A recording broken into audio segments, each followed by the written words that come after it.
twice. If you're trying to say something, Reset, I can't hear you.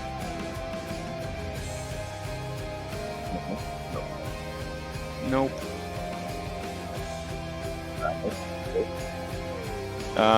Still bad. Hello. Hello. Yeah, hey. Sure his mic has to warm up, and then it starts working. I don't understand. It only happens on this channel. I don't know. Only on this channel in the whole world. Server.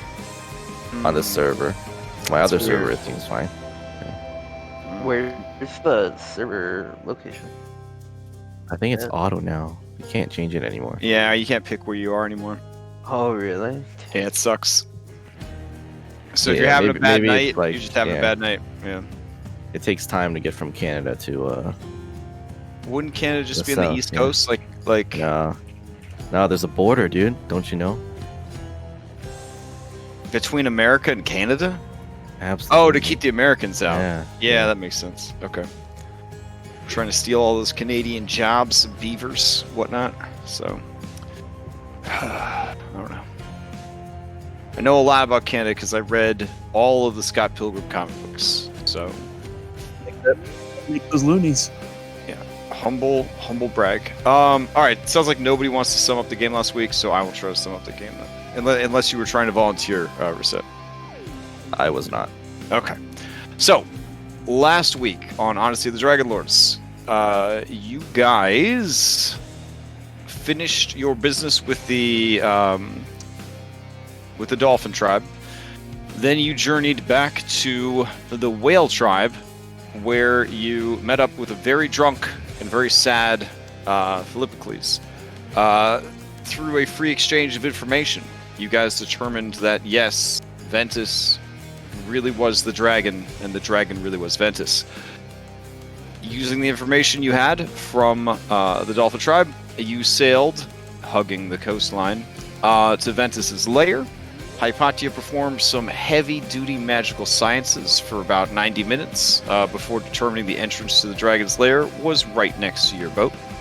You guys went down into the lair and had a fantastic time doing some old-school dungeon delving.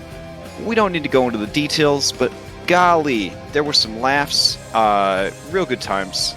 Then you guys made it to the final boss room, where you proceeded to have the most epic fight against a metallic dragon I've ever run as a dungeon master, by talking to her and making her feel bad about her bad deeds by being forgiving of her bad deeds. It was like the worst thing you could do to a person with a guilty conscience, because it just makes them feel even more guilty. And pretty much told her, your life is in your hands, girl. I love you, baby. And then you left. Then the party split up, sending each of the cast members to an island most suited to their personalities and specializations, wherein you brokered a tentative peace between the different tribes and the Dragon Ventis, should she be willing to show herself at the Island Games. Then you proceeded to train for the Island Games. Some of you volunteered to help certain tribes with the Island Games. Night settled in. The morning has come, and it is the day of those Island Games. Time to see what happens. That is my understanding of what happened last week. Did they cover everything? Oh, Yeah? Okay, great. So, let me adjust the calendar then. Let's see. I think this is like the only server where the clock actually works on the calendar. Someday we'll get the calendar of our dreams. Alright, so that brings us to the 17th of Valian, which I could do super easy with this new calendar, just by clicking the 17th. Alright. So it is a new moon, and it is early in the morning at the start of the event, or the first event. So, let's change out some music and run some great games here. Alright. Let's see. Stay tuned for the 8-week tournament. No, we learned a lesson about tournament arcs. Okay, learned a lesson. I'm rewatching My Hero Academia with my kid, and I was like, this whole show is just a tournament arc. And it did okay. Some people like it.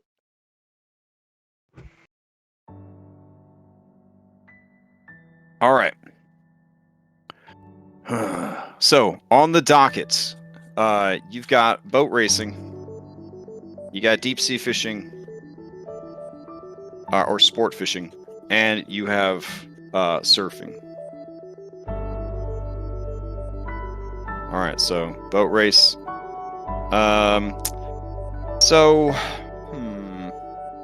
I feel like they would do the sport fishing early in the day, and they would do the surfing in the middle of the day, and then they would do the boat racing at night.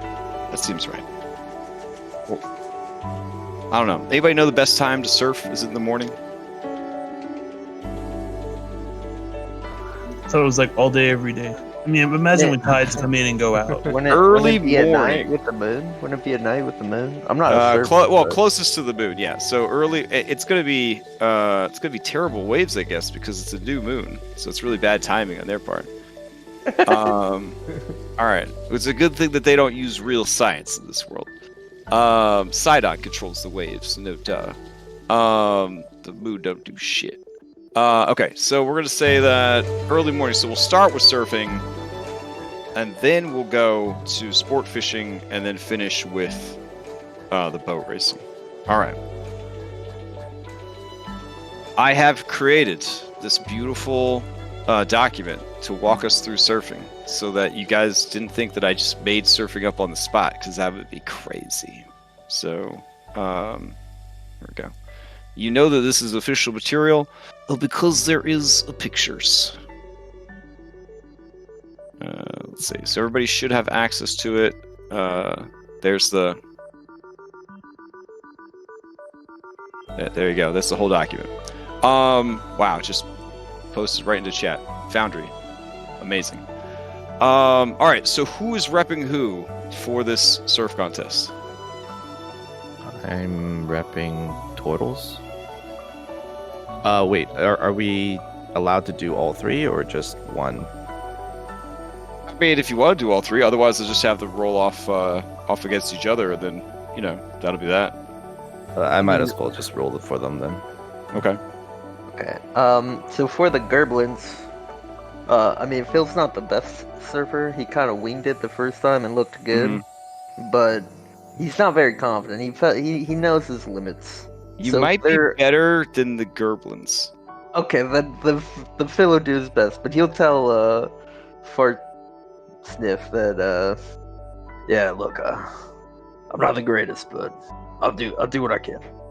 I'll do better than you would have. They believe you. They believe you. And I'm painted in Yep, and the horrible cancerous green paint. yeah, the cancerous green latex paint or whatever. Oh, it's And- beautiful with and your I've fake got- Gerblin ears. Yeah, I've got fake Gerblin ears on for this. Hopefully the paint is water resistant. Otherwise, I may not be the only one getting cancer in that water. Fair. You could go hug the shark, side on the shark, and that'll solve that problem in a couple years. So, all right. So let's see. Gerblins. Wow, I was so committed to calling them Gerblins. I even spelled it Gerblin in their character sheet. All right, so repping the Gerblin tribe, Philippocles and Fart Sniff. Alrighty. And we got Teg. There he is. So Teg and Reset over here. Yeah. I'll find him eventually. Whoop. There we go. All right, Anna, you're repping the sirens? For sure. Okay. All right. Let's see. Susan Pickleman will be repping the Oh no. Right. There you go. Oh, you're dead. That's right. You should get to watch the games, little buddy. There you go. Okay. 1, 2, 3, 4. Oh, elves. Yeah. You aren't using magical surfboards. They're not allowed to use magical surfboards. That is correct. Let's see. Where's their incredibly handsome leader? Where did he go? Oh, there he is. All right, Hypatia, are you repping the elves? I think you said no last week. You said heck no? Maybe? Yeah, Yeah, that's okay. a heck no. All right, so they will just be represented by this lady, bleary-eyed drow skirmisher. Good stuff. And let's see. Wow, these Are are we Indigo forgetting elves. someone? Who are we forgetting? Oh, the dwarves. That's right. All right.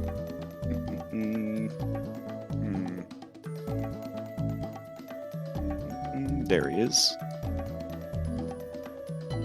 Maybe? Okay, there he goes. All right, and Cyrus, were you repping the dwarves? No, I was not very good at that. So Okay, they're gonna have to do it themselves. I got it. All right. They said they were so bad though. When we first met them, you might be better. All right. You know what? Bullbug I thought we were on lifeguard duty. Oh shit! All right, he sadly goes back over. No, we're gonna be in the field. We're just on lifeguard duty, making sure the shark doesn't. Okay, he'll go back over and compete. All right. He walks past you, Philippocles, and he's like, "Oh hey, good luck there, Gerblin. You look a lot like my friend Philippocles."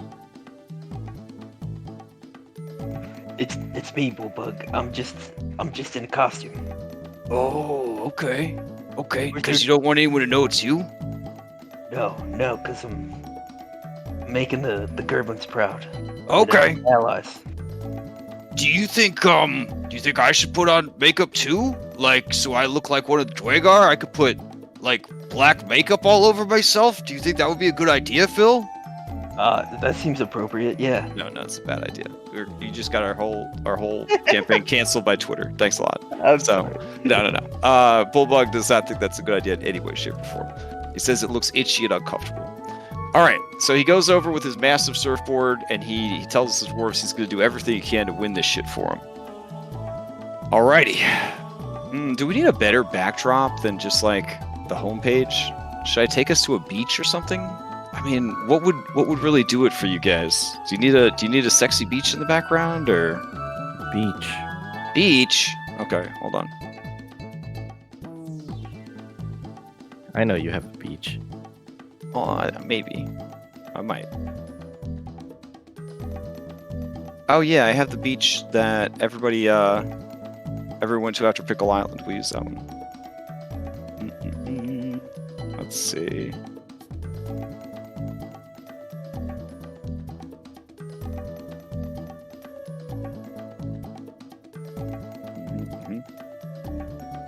All right. Let's see. Let me go grab the people that I just pulled out. There we go. Oh my god. I know how to use Foundry. It's cool. We need Phil also, because he wasn't there. Alright. Drag them all over.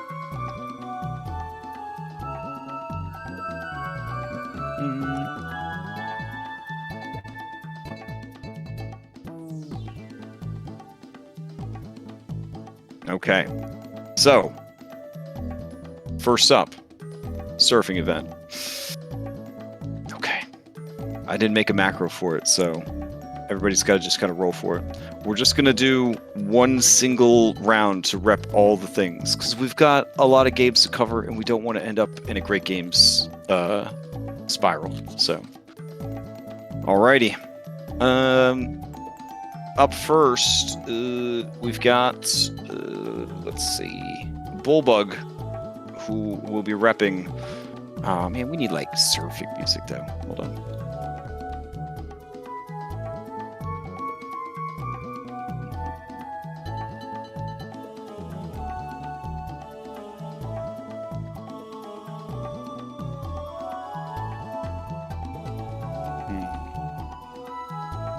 Use the one we used before.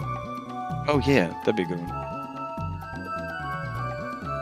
Oh wait, this one might work.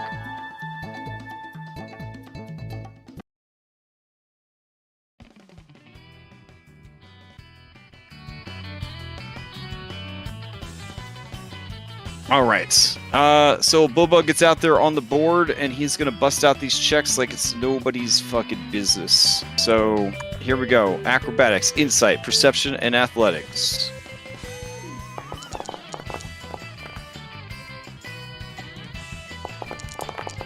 Wow, it's really bad. Okay. Did the rest of them. There we go.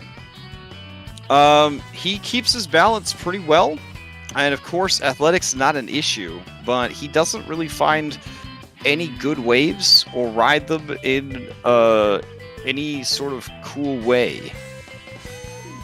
He didn't fall off his board though, but overall, pretty bad. All right. Next up is going to be Reset, repping the Turtles Game is of the paused. Shark Tribe. Oh, right. All right. I'll be wearing whatever. What kind of like clan clothes do the turtles? The turtles do not wear any clothing; they just wear jewelry. They're Oh, okay. turtles. I'll just have whatever jewelry they have on them. Okay. Endis has to excuse herself. All right, and then I'm going to let's see, acrobatics. Her nose bleeding profusely as she goes. Oh. Oof.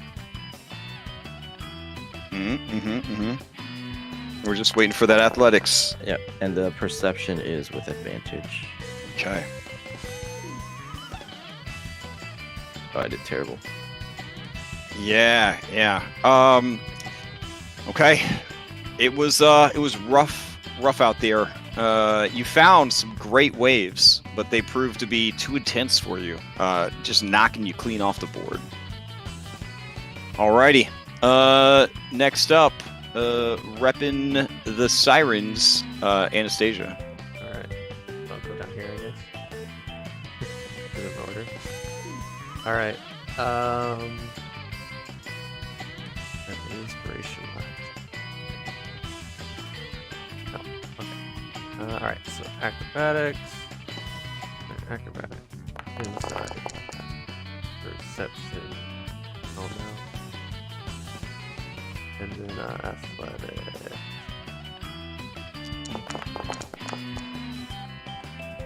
Oh man. Awful. No one can roll. Above us to be- Again, you found some great waves, but you did not have the skill to keep them. Oof. Okay. Philippocles. Oh, I like how your miniature turned green. That's fantastic. Philippocles repping the Gerblins of the Eel Tribe. Yeah, we're gonna start off with athletics as I get my balance. I mean acrobatics. Can I just use athletics? I'm sorry. It's a balance. Yeah. Okay. Not going so hot. We're All right, let's see what else you got. Insight. Perception. I look Had for the advantage, right which is wave. great. Then right before I see the wave and I go to hit it, I rage, and then I roll my athletics. Whatever gets you through it. All right, you actually did better than everyone so far.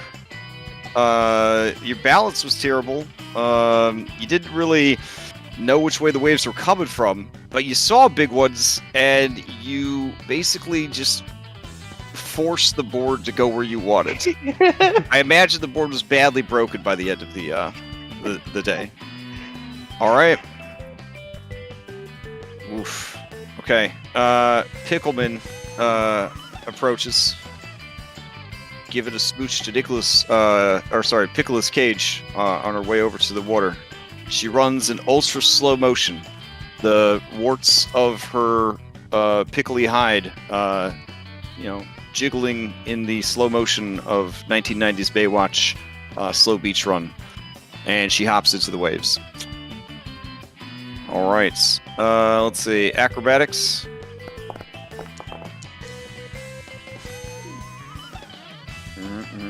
Okay. Valid. All right. Athletics. Okay. Insight. And what's that last one? Oh yeah, perception. Holy shit.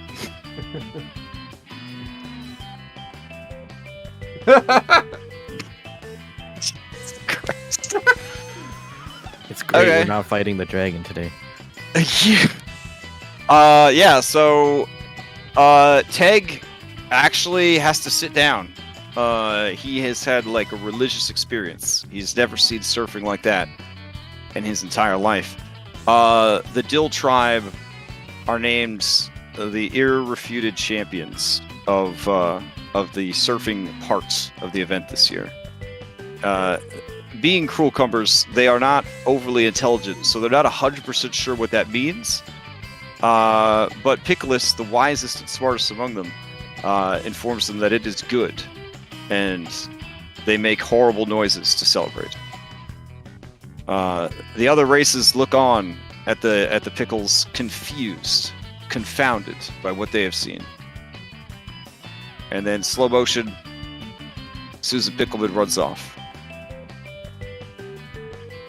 All right. Coming from down the beach, you see the crowd of spectators part, and there is a familiar elf.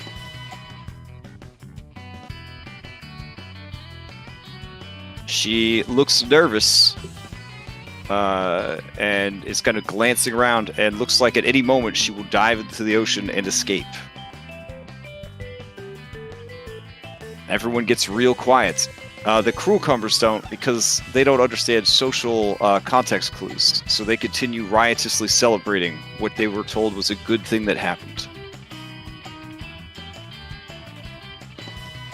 Kyra approaches you, Cyrus, and says, it's gonna get real awkward. Yep. Yeah. Also, have you seen this Susan? Oh my god, what a fox. Oh, okay. I've heard much about him. He kept saying it was you, though. I'm surprised. Whoa. Cyrus, I'm standing right next to you. How could it be me? I can't be in two places at the same time. That's crazy. Yeah, I learned better to question the gods. Come on now. I mean, I'm not a god anymore. I'm like diet god. God light with the LITE, because you can't. It's so light they don't even have all the letters, or even the right Gotcha. ones. Yeah. Oh, anyways, let's watch this dramatic scene happen. Phil, do you want me to wipe some of the paint off your face first? No, it's fine. Yeah, there's a record scratch, and the Gerblin on the record player, he struggles to find some other music. There we go. And he looks around. Is this okay? I put on. It said cinematic. Fart Sniff just gives him a thumbs up.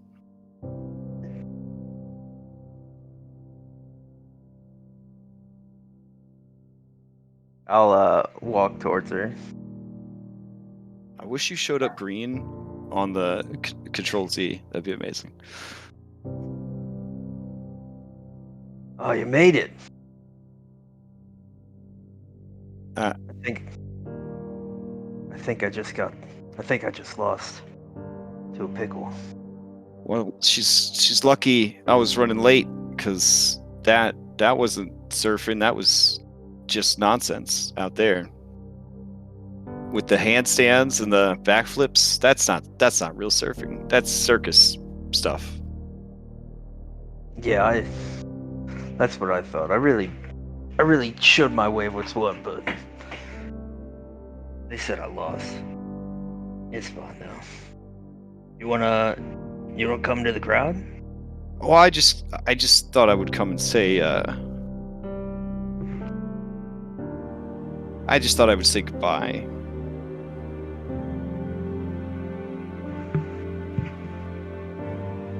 What do you mean? Well, I hurt these people really bad, and I don't really know what to do about that, and I don't want to keep doing the things that my father tells me to do, and when he finds out about that, I've pretty much got a one-way ticket to visit his sister. So, You I don't know, know. I know that you did some bad things to these people, but you know they can see through a person's missteps. I mean, is melting a person alive piece by piece? Do you think that it's just a misstep, or? I told you. Dragonkind were tainted. I know you did what you had to do, but there's something pulling you to it. We all make mistakes. But if I go with you, that's it. There's no chance that my father would ever forgive me for what happened. I'd be in the same boat as Versi and everyone else that sides with you, and I'd also, I don't know, I'd just be a liability, you know, like, because then Zidon would have just one more reason to try to sink you guys, to try to take you guys out. You think he wouldn't have already? We're the one group of people that's doing everything to stop him. The Ultros is mighty. And so are we. We can protect each other. But it would just be so much easier to run, you know? It's I could easier just what's right. run and fly and just keep flying until a storm took me out, or until my wings gave out, or until I flew out of this world, you know?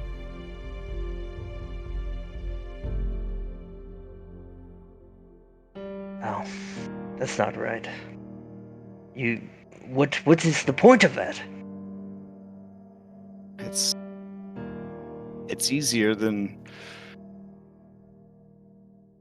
moving forward. Dying? Is that what you want? I don't believe you.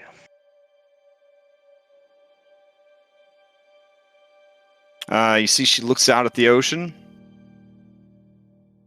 and then she kind of looks back at the respective tribes that she has bamboozled and mistreated over the last several weeks. Amazing Mr. Fox puffs out some smoke rings, nods at her.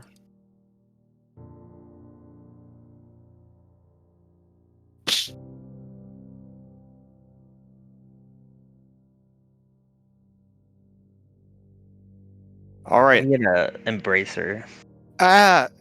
Don't do that in front of everybody. That's no. And she kind of starts laughing and crying at the same time. she is possessed of a like a 20-something strength, so she just kind of slowly kind of pushes just a little bit and says,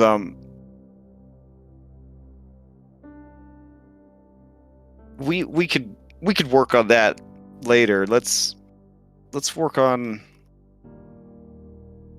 everything else, I guess. And she kind of stares with like a drunken, terrified look in her eyes again at all the people. And she reaches out for your hand, Philippocles. Yeah, I'll give it to her, and I'll hold it firmly. Okay. And then she'll start walking towards the large gathering of people.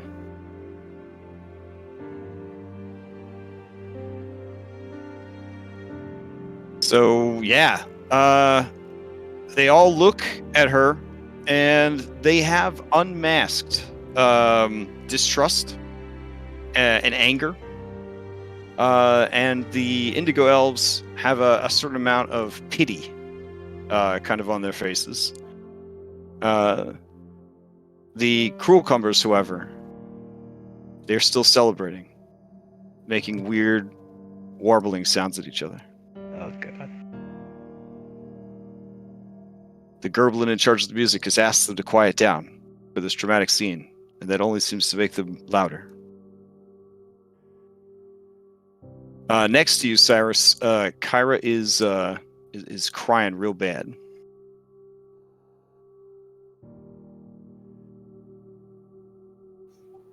See, things work out.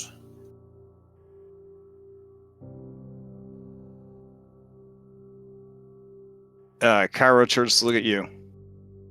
Makeup all over her face. Says, the dwarf who sold me this makeup said it was waterproof. They lied.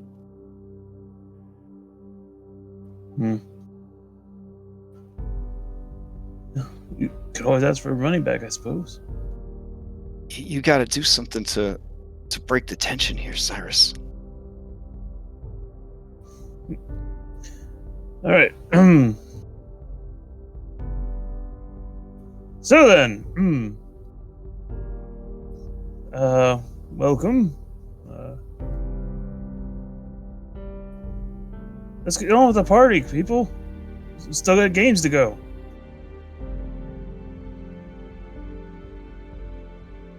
Okay.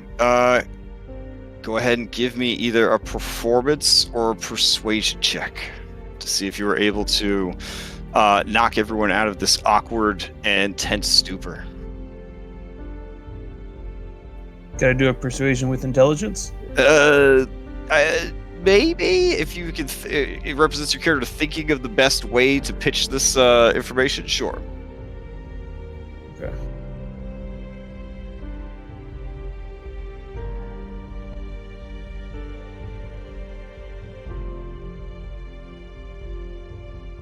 Okay.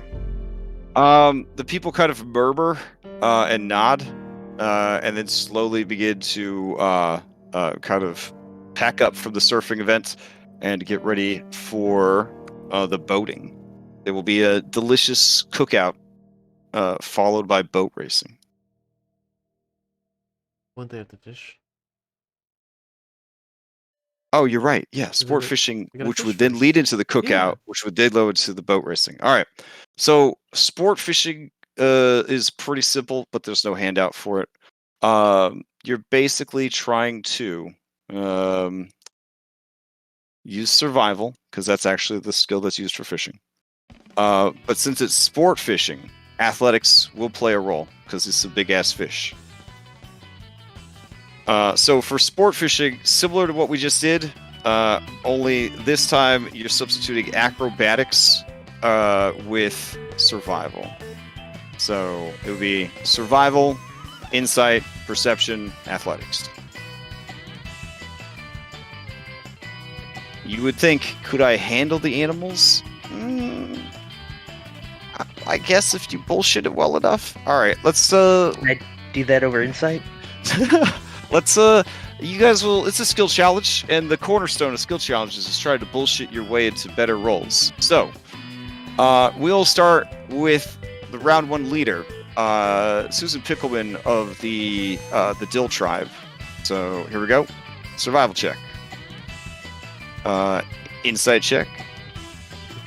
Actually, you guys are right. It should probably just be an animal handling instead of insight. That makes a lot more sense because that also represents just your knowledge of animals in general. There we go. But perception for sure because it's 5e, and then finally athletics. Jesus Christ, Susan Pickleman! Oh my God! That's all they weren't allowed to compete. That's all they weren't allowed to compete. I'm looking around to see if I see Kyra and Susan Pickleman at the Yeah, they're there at the same time. Same Yeah. time. Oh man. Rosette is confused. Yeah, you can see that Kyra has bought Susan Pickleman merch that one of the enterprising goblins has started selling. She has a big green foam finger that says "finger for Susan." She's just holding it up, waving it around. When asked why it didn't just say Susan number 1 or something, Goblin had no explanation. All right, repping the Gerblins, Philippocles. All right. Survival, handling, perception, and athletics. Oh, by the way, that was for perception. It's like my character was built for this.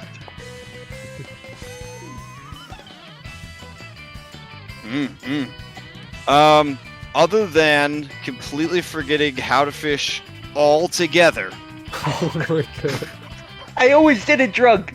then scaring the fish a little bit, you did find some fish and basically just jump in after them and fucking kill them with your bare hands.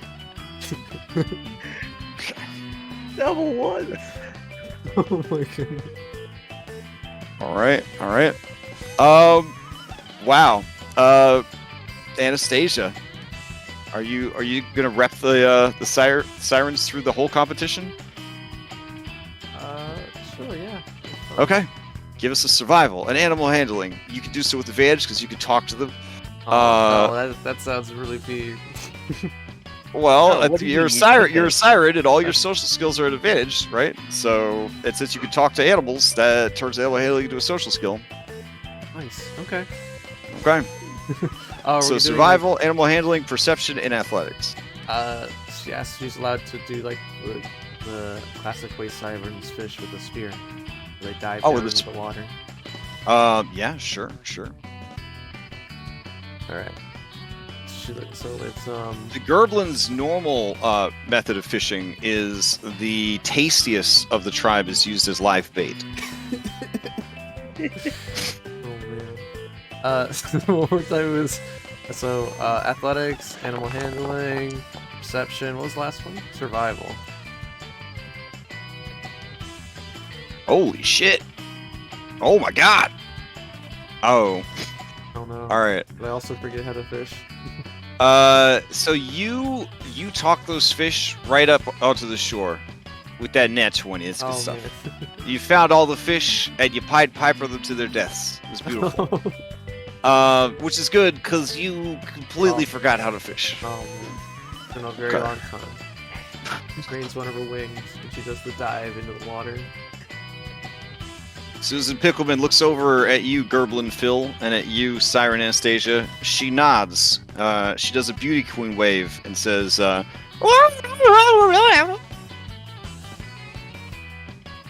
back. Point forward.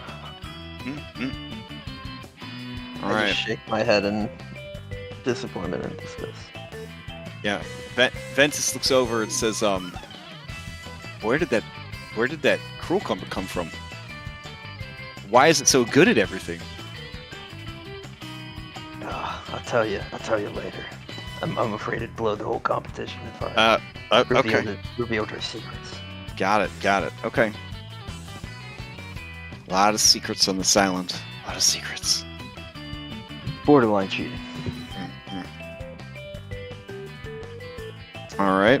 I know I rolled 20 already, but Oh, you know what? I totally forgot to roll for the elves. I feel like the elves probably saw Susan Pickleman surf and were like, never mind. Probably. All right. I'll roll them in at the end here. Oh wait, what did you need, Anastasia? I was asking, so for next time, I know I already rolled a 20, but so I could use charisma for animal handling rather than wisdom? Yeah, if you wanted to. Oh, sweet. Okay. All right. Reset. Repping the turtles. She's going to try to employ her old Oresian fishing that she learned as a child. So what they do is they use like a rope and leverage it with some rocks and whatever they can find to help them pull the fish onto the shore, so they don't need to use strength.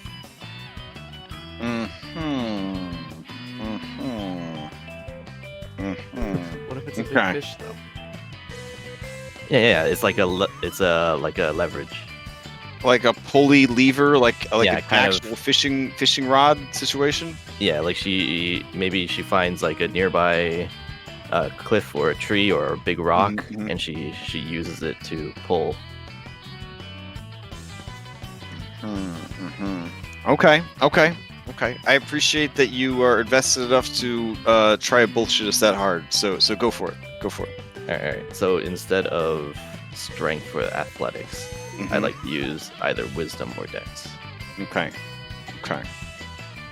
I'm gonna go with wisdom. All right. Fishing's hard. Okay. But you understand the fish, And the perception. and you is with spot the advantage. fish, Yeah. and you use convoluted fishing methods that I think you would have been okay without to lure into your boat. So fishing hard.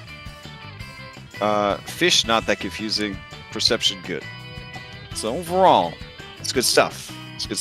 Everyone's doing terrible at survival checks though. Okay. Bullbug. He cracks his knuckles. And he's like, I'm gonna get so many fish. It's gonna be a lot of fish. Alright, here we go. Fishing. I did this with Grandpa Pythor. Yeah, okay. And then what was the next one? Oh, handle an animal. Spot the animal. And then beat the animal up. Nice. So Bulldog did really well. Except I guess he scared the fish. Alright. And then the repping the elves. Here we go. We've got animal handling. Perception. Survival. And athletics. Woof. Wow. Okay. They did not succeed at any of the attempts. All right. Let's see. So the Indigo Elves are out. Whale Tribe doing all right.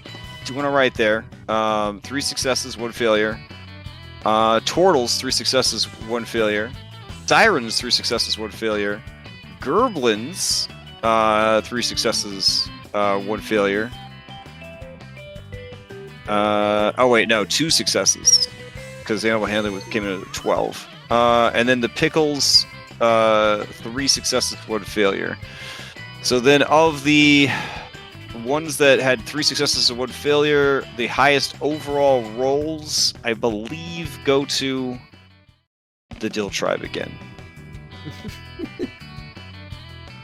Wow. Yep. Wow. And now we know the true reason why they're not invited. It was close, though. It was close. All right. Bulldog a little sad because he really wanted to win this one, and he felt like he and Anna, they were neck and neck with that goddamn pickle. All right. Then you guys proceed to have an amazing cookout where you eat all of the fish that were captured. Anastasia, do you secretly release all your fish back into the wild, or since you convinced them to come out of the water? Yeah, I taught them how to play dead. And then, when no one's looking. Fair enough. You race to the beach and throw your baskets of fish back into the ocean, and they swim away. All right. They tell you that they will tell the old gods and the new, and the Stormlord himself of your great kindness this day. Oh no. As they swim out into the ocean. Loose ends. While we have a moment, I'll speak to the dwarf. Oh yeah. The whale tribe here. Yeah, Randog says, Oh, Cyrus. That Minotaur lad, he's actually doing way better than I thought he would. It's a shame, though. They got some kind of ringer over there on the Dill tribe. It's pretty amazing. I didn't think they had it in them. Yeah, this Susan Pickleman. I don't even know what to make of all this. Apparently, she was some big shot who left to go be an actress in Mitros. But she's come back home. Well, it's amazing what one learns when one travels away from their home, their comfort zone. and you see that the dwarf is deep in thought at these wise words. Perhaps we've become too insular here in the islands. Well, I'm doing my part, opening up trade and setting up a nice resort. There's not much else I could do. You gotta get these others on board, you know? Precisely. So, what is it you want to discuss? I'm just thinking now would be a good time to show that you are the biggest of the leaders here and letting... Oh, the bill! Yeah. Presented in such a way as just calm and to say... Oh, yeah. Pay Real this and all is nonchalant. forgiven. Yeah. Okay. Let her know all is forgiven if this is paid. Just that kind of... Sure. Of course. Be the first of the tribes to step up and show courage. I knew All this right. guy was gonna show up. So Phil, it's very much like one of those family functions where you brought the person that they told you, sure, you can bring so-and-so, and then you brought so-and-so, and then everyone's like super awkward and rude. And you're like, okay. When they're like, we don't have a problem with your Methodist girlfriend at our special Catholic, baptismal party or whatever, and then they obviously do. Yeah, it's got those vibes to it. Even the Gerblins? The Gerblins, they see that their champion Philippocles is not afraid, and so they, especially the ones dressed in dragon costumes, would probably be okay with hanging out. They live hard and fast, so if the dragon did turn on it and kill them, I mean, that's just life. You know? That's Gerblin life. Okay. All right. You see Randug Rosethorn make his way across the beach. All right. As he approaches, he says, Oh, Ventis, I didn't even know you had arrived. Oh, but I do have this hotel bill, if you don't mind. Whenever it's convenient for you, because we're square, you know. And so once this bill's taken care of, everything between us is on the up and up, and the straight and narrow, a square peg in a round hole. Here you go. and she takes the bill from him, and she unfolds it, and her eyes go very wide. You hear a deep rumbling growl inside her body, Philippocles. Oh, what? Is that that's the bill for your stay?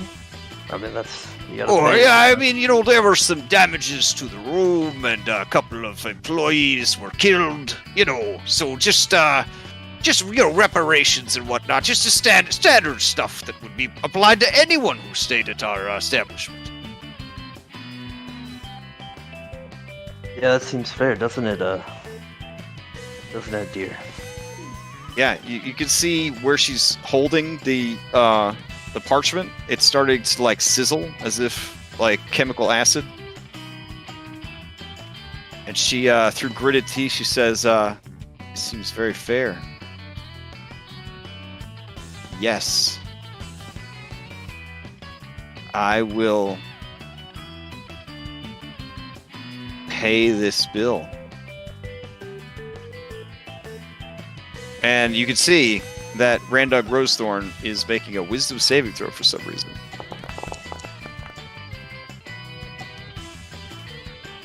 And he looks very, very frightened. Well, good, If- because, If she were casting a spell, I Oh, would this is help a her. frightening presence. This is a frightening Okay, presence. fine. Yeah, but I know that you're on points, and within 60 feet. Uh, Haven't seen that Patty in the hole. yeah, he quickly walks back over, and Nicodranos tries to give him a high five, and with a shaky hand, he gives Nicodranos a high five. Keeps looking over his shoulder though, terrified.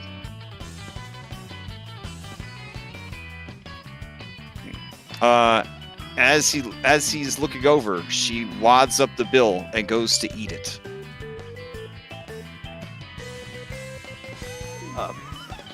Don't you think, you should... Did you memorize it already, or...? No, I was gonna eat it as an act of defiance to show that little bastard that he's not gonna take my hard-earned money away from me. I mean, why do we make money? It's to spend it on nice things, right? To sleep on it? I mean, we could find more of that. You have I a give lot of money- money? You sleep on No. money? No, I give my money away to pretty much anyone that asks for it. So if you want it, all the money I get, I'll just give to you. Wait, what? Really? Yeah, why do I need money? People kind of Uh, just give me stuff. Okay. Yeah, she is very thoughtful, and she folds the letter up and tucks it into the waistband of her bathing suit. Because, I mean, if you're a dragon, you still gotta wear a bathing suit, you know? It's not like Reset just running around with some jewelry on, scandalized and poor, you know, spoon girl. Alright. So, alright. Yeah, Cyrus, mission accomplished? Question mark? That was about as good as I was going to hope for. I mean, honestly. All right. Valeris does try to approach Anastasia when she is away from the dragon, and she says, "I've heard that the dwarves were able to seek reparations from the dragon. Are you going to attempt a similar tact for our tribe as well, Anastasia?"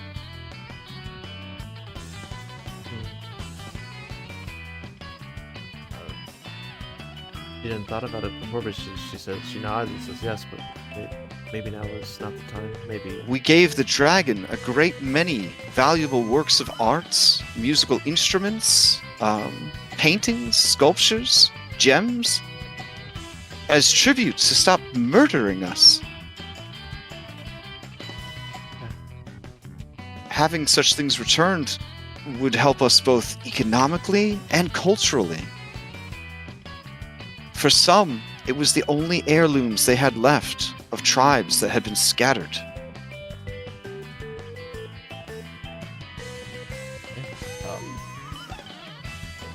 now is the time. Now is as good a time as any. Yeah. We'll nod. Walk over. Oh, jeez. Sorry. All right. That's fine. Yeah. Anastasia will walk towards him. Okay. Valeris is brave. She faced down a Picklesaurus with you guys, but she does look a bit nervous. Ventis smiles at you as you approach. I know this is probably going to happen a lot very fast. But the gold tribe, but also seek reparations from you. Are you fucking serious? Oh my god. Okay. Trinkets then, gems. I mean,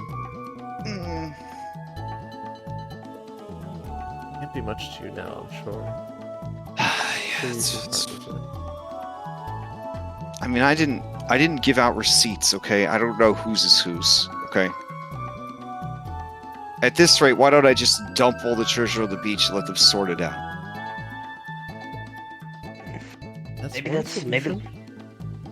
that's good. Maybe then we could start fresh, clean hoard. That's I'm gonna pull let me see how much money I have. Considering I was gonna fly off the edge of the world, I guess I don't really have any room to complain about giving up treasure that I was going to give up anyways. We're gonna get you a bunch more. I guess I'm gonna have to do that real gross thing where I eat it all and then I shapeshift into this form and then I barf it all back up. Not in this form, in the dragon form. All right, I'll go get the treasure. You want me to come with you? I don't know. You got a bag of holding or something? I got a. It's cold, but is it okay if I bring my slimes on the boat? I mean, you killed most of them, but I had a couple of baby buds that I was working on. Maybe there's a place for them. We'll talk to Hypatia. She's good with solutions. Okay. All right. So she, I guess, turns into her dragon form and offers to give you a ride. Yeah, I'll hop on and fly with her. All right. I mean, yes, I could have wild shaped her using the magic of Foundry, everyone, but, sometimes the old ways are best. And the two of them fly off. Alright, when she turns into dragon form, many people reach for magic, and bow and blade. And then she flies off, and Bullbug cries out, "I knew it! She was just trying to get close to Phil, and then she stole him from us!" And he runs to the edge of the water, and he falls to his knees, and he cries out, "Philippocles," and tears at his beautiful hair and fur. Hold up, they're gonna Ventis says to you, your little buddy has, he has some real codependency issues that you should probably work on. Yeah, he really looks up to me, but he's actually a really, really strong person. all right. Back on the beach. Everyone is murmuring as the dragon has flown off.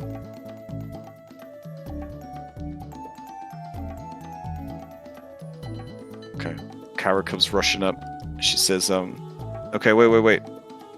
Wait, what just happened? Did they elope?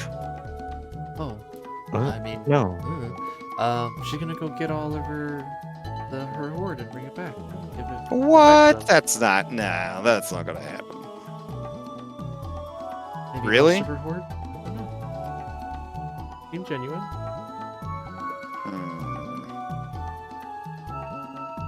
Okay. What use does she have for it now? Do you know a lot of dragons, Kyra? No, obviously not. Jeez. I read a lot of books.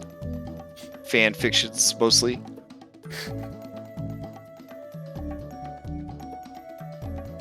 I mean, my brother, was married to a dragon. Obviously, I know a little bit about dragons. Oh, yeah, where's he through all this? Pythor is, chilled on the boat, right? You guys told everyone. Well, no, wait, you gave everybody passes to Leave, yeah. to the island. Yeah. So he's off doing Pythor stuff. Gotcha. Yeah, making more demigods in case Phil dies. So. Alright.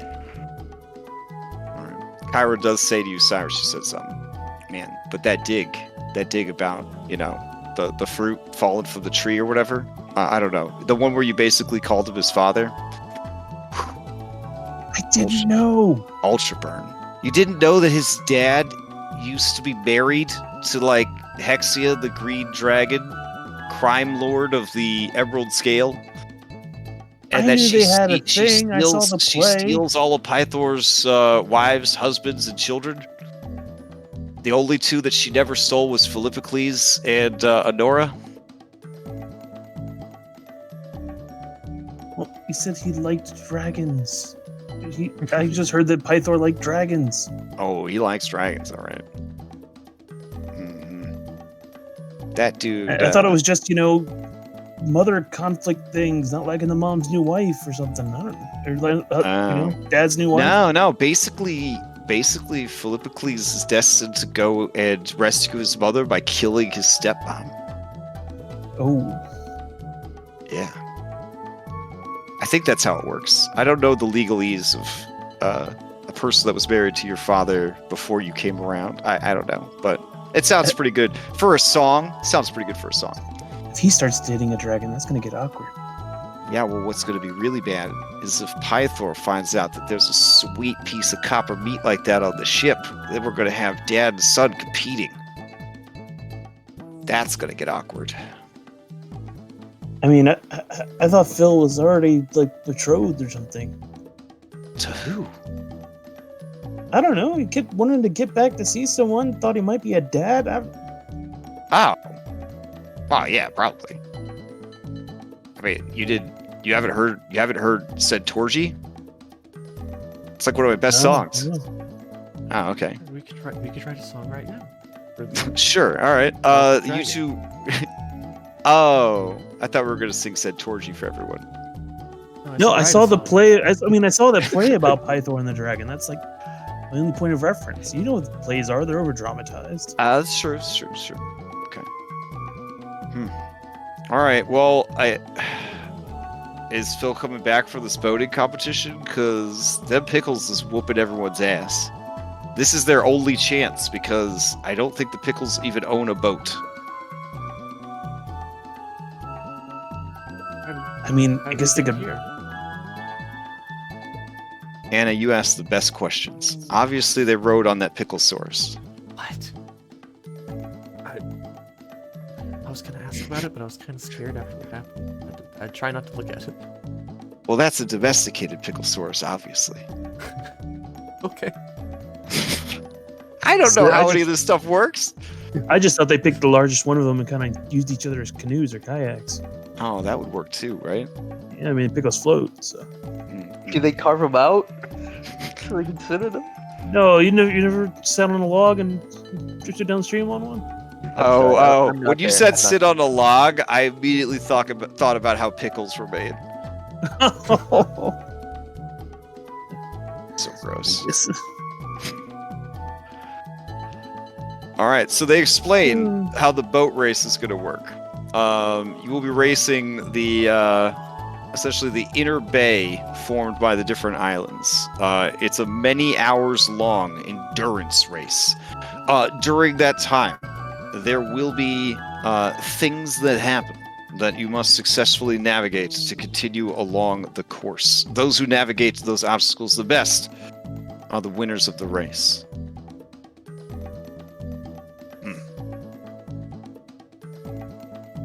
So, are you guys still repping your respective peeps? If so, do you try to recruit anyone from outside the tribe, aka the party and the B team, to join your tribe for the boat race? Because it's a team-based thing for the boats.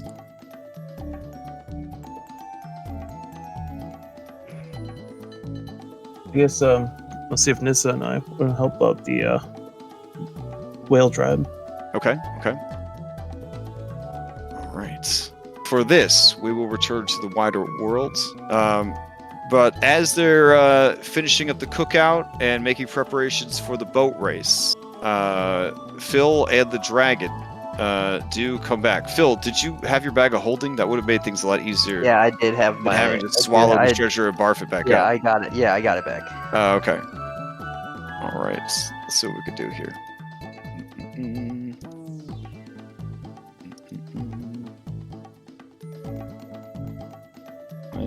let's see. All right. She just yorks it. No, wait, she doesn't have to, right? You empty your bag of holding onto the beach, and all of the people assembled gasp. And the dragon clears its throat. She addresses everyone and says, I have wronged you and your people. I am feeling regrets for those actions. I hope that the return of your ransomed wealth and stolen treasures shows you that I am willing to try and make right those wrongs. she just keeps staring at the treasure like, what the fuck am I doing? This is the worst fucking decision of my life. It feels like an apology from like a popular celebrity nowadays when their PR agents force them to apologize. Only they're actually paying out reparations. Yeah. She just stares longingly at the treasure. I can't watch this. Let's go swimming. All right. Before she does that, I'm gonna give one of my platinum pieces over to Cyber and tell her, go give this to her. Show her you're gonna share your hoard. What? I'm not gonna share my hoard. Are you crazy? You're And giving he, it. he puts it in his little fanny pack. He's like, and you're not getting it back either. Jesus. Runs away. I'm gonna go to Areti, and I'm gonna see. Hey, do you want to give something to the dragon? Arete looks at you and says, no. I'll give you more later. If you give this silver piece to the dragon, or if you give this platinum piece to the dragon, I'll give you 2 later. Arete pulls out his abacus and his readers. And he does some numbers, crunches some fucking numbers. And he says, yes. Good boy. I'm gonna give him 1 platinum piece. Okay. Go. All right. Arete flies up to the dragon as it is getting ready to go in the water with Phil, and it turns around, and Arete says, Arete. Platinum.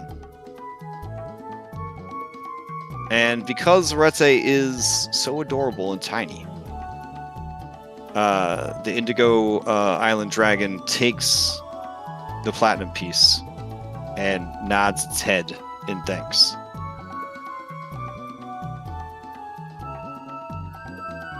All right, and it dives into the water.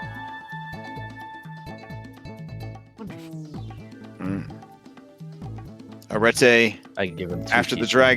dragon is out of sight, faints.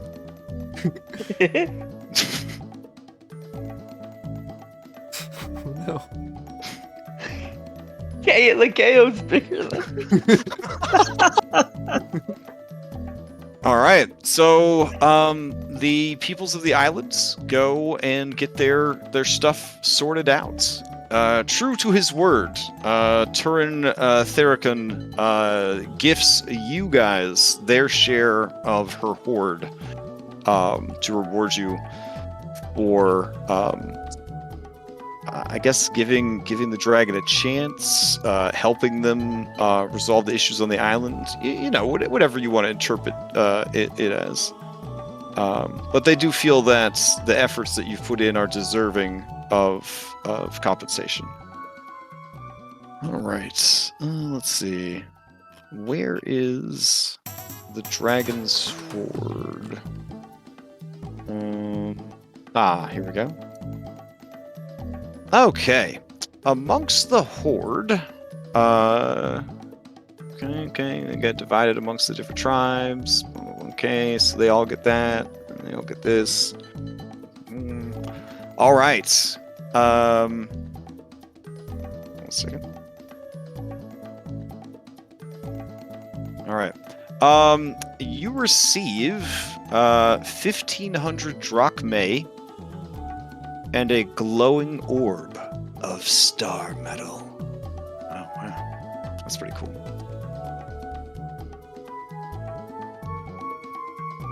That's important.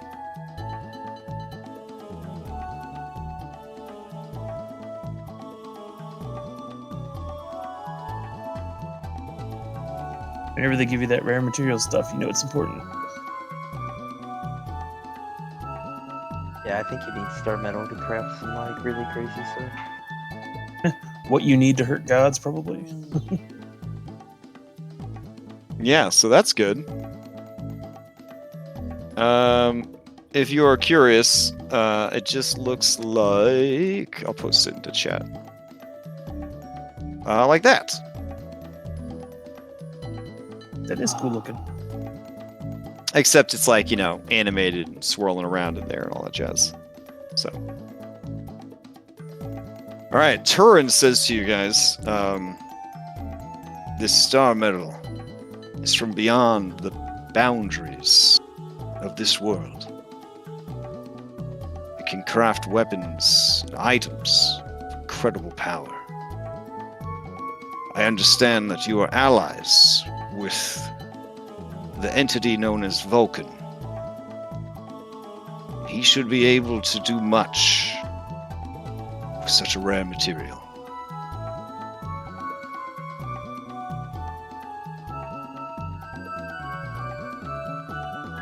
Fantastic. Thank you for your help. We will always remember the kindness of the chosen of the Oracle. And we would prefer that you do not remember any of our performances today.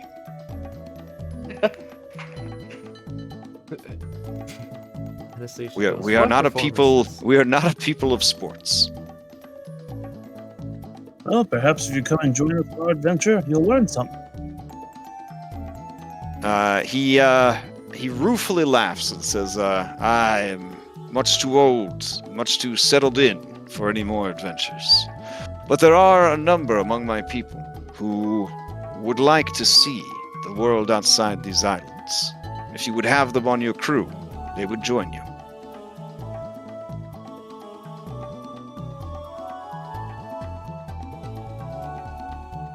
I think that could be amendable.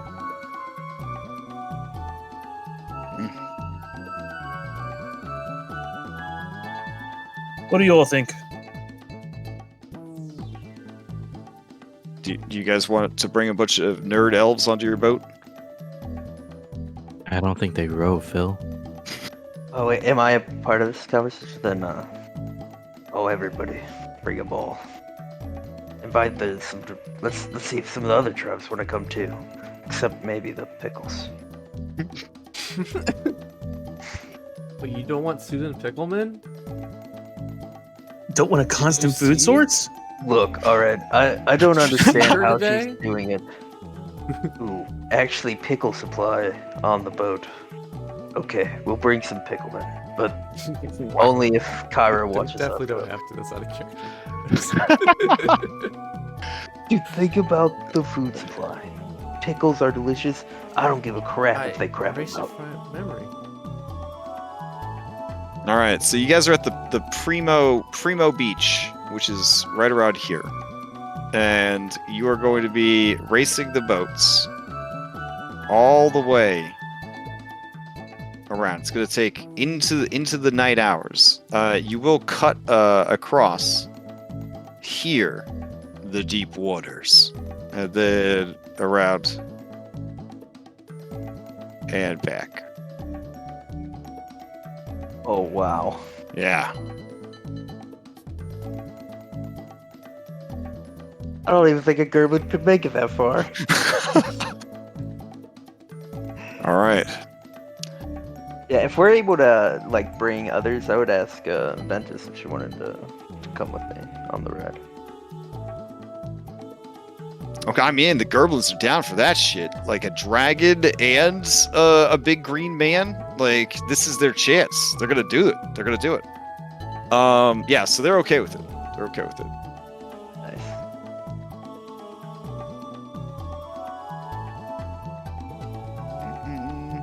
right.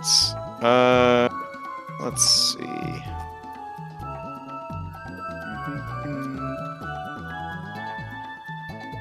All right. The Gerblin's raft is basically 3 tree logs that are loosely held together. Could I? That's a great raft. It's a great raft for it. Oh yeah, many goblins died making this raft. Oh, then it's so precious. Perhaps we shouldn't use it, but we should save this. Put it on display. I actually have some. But I mother ground the crafts. bones of our dead into a resin to help stick the logs together. Yeah, think about how valuable that is, and how we should never do that again. But yeah, I have another boat that we could use, and then we could leave this masterpiece undamaged. The Gerblins are unsure. Give me a persuasion check. Can I use intelligence? Because I'm trying to reason with them. Try to reason with them? Okay, In a okay. Gerblin Yeah, way. we've started a nerd trend here with this intelligence for social skills thing. All right, all right. Alright, let me open it up. You are certainly trying to reason with these Gerblins.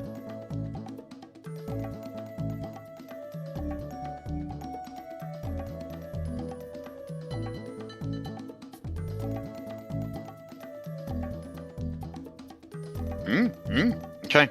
All right. Fartsniff says, Yes, you are wise, champion. You're very wise.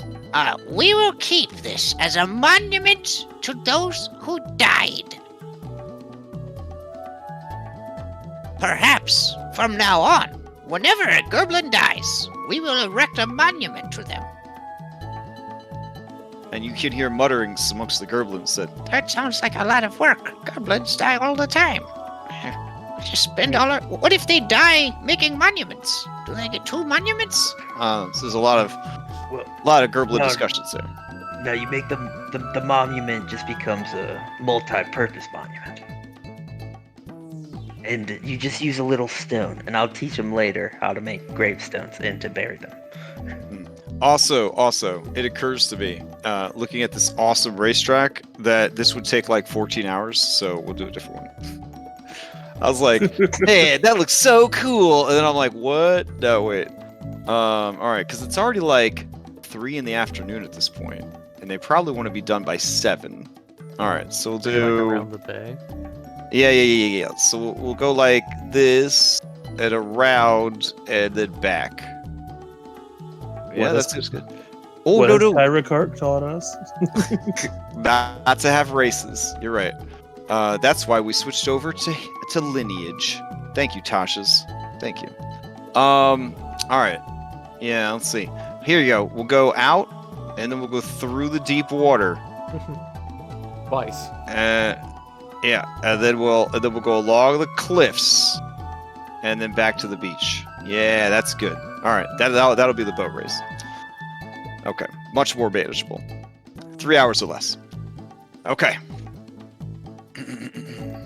All right, sounds good. We need some good boat race music. Should we just use the one we used last time? What was it? Wave Race 64? So it was. I think so. Hydro Thunder. Oh yeah. This is the good stuff. All right. So please, Anastasia, describe to us the raft put forth by the tribe of the Gull. People who have no real use for rafts or boats. It's probably definitely like it's got a big sail, and I forget what kind of boat it is, but it's like it has a main boat and it has like a little boat on the side with like a little. Oh, is that like a pontoon boat? I think so. I think that's what I'm thinking of. I can't remember. Catamaran? Catamaran. That sounds like the right boat. Also, a place where you would get drinks in the Outer Banks. but I think, wow, Anna, is this the boat that you guys are rocking? Hold on, because that's fancy. Yeah, kind of like that. It's got like a big sail. Oh and, wow. Kind of. Yeah. There are simpler ones where the boat's all. With that, but yeah. Okay.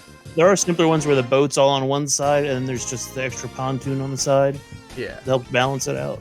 Oh, like a more primitive catamaran, not like a. Yeah, not like this. Okay. Um, This right here, this is better than what the Gerblins had.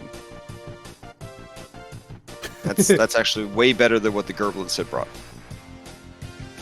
Okay. yeah, somewhere between both of those pictures, and then Okay. the sail's very colorful. Yeah. A lot of natural parts. Okay. This is what the tribe of the whales bring to the table. It's like a battleship. Let's see. Reset. What is the tribe of the turtle? Sorry, the tribe of the shark. What are the turtles bringing to this race? It's gonna look something like this, but a lot Here's what bigger. the sirens look like. Oh, it's Oh, nice. but a lot bigger, and it's gonna have like two. Is that Have a big turtle blocks. in a boat in Minecraft? It's what I found on it's Google. the ship the shark tribe. Okay, Yeah, fine. it's the ship that Okay. the shark big tribe shell. has. Where'd So they get the shell it's from? pretty big. It looks It's like the pretty big. kind of raft that a bunch of stoners would make. I'll be honest. There's two holes in the back, Uh-huh. so two turtles could dock themselves on the back Uh-huh. of the boat and Yeah. just kick their legs to Okay. help move it forward. And then there's also the little paddles that we can use too. Okay. It's pretty slick. All right. Hypatia, I know you're not competing, but do you have any idea what sort of boat the elves would be bringing?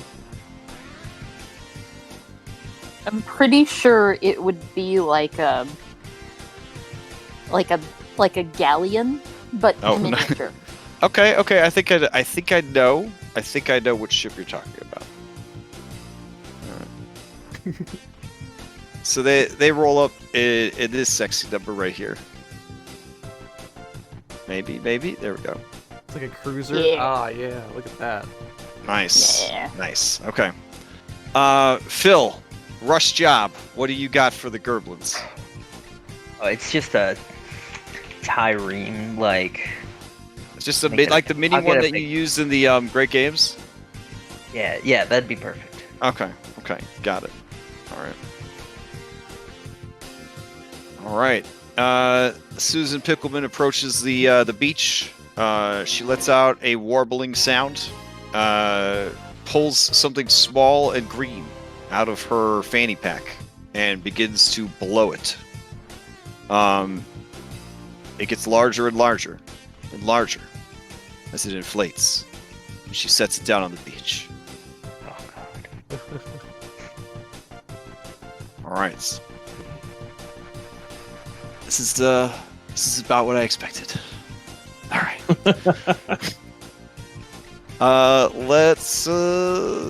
Let's do this thing. All right. It's the beginning of the race. You're getting ready to start out. What are you doing to give yourself an edge in the first part of the race? We'll start with Whale Tribe. I'm going to use Psionic Leap Mhm. to just give us a push off from the shore. Okay, fair. All right. If that is the case, go ahead and give me an intelligence-based attack. So just intelligence with your proficiency. Or I guess an intelligence-based athletics could work also, because psychic leap. Yeah, that would make it simpler. Yeah, so just toggle intelligence on for athletics. Give me a roll.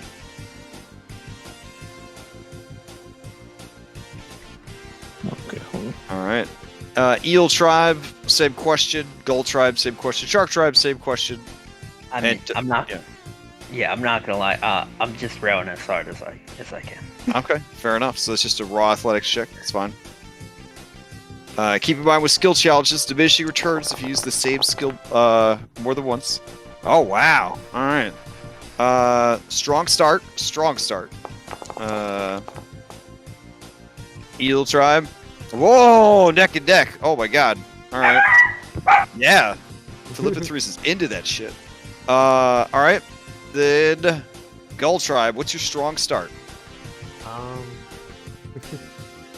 She's gonna ask some dolphins to like give us a boost. Wow. All right. Give me charisma-based animal handling with advantage because Siren. Oh man.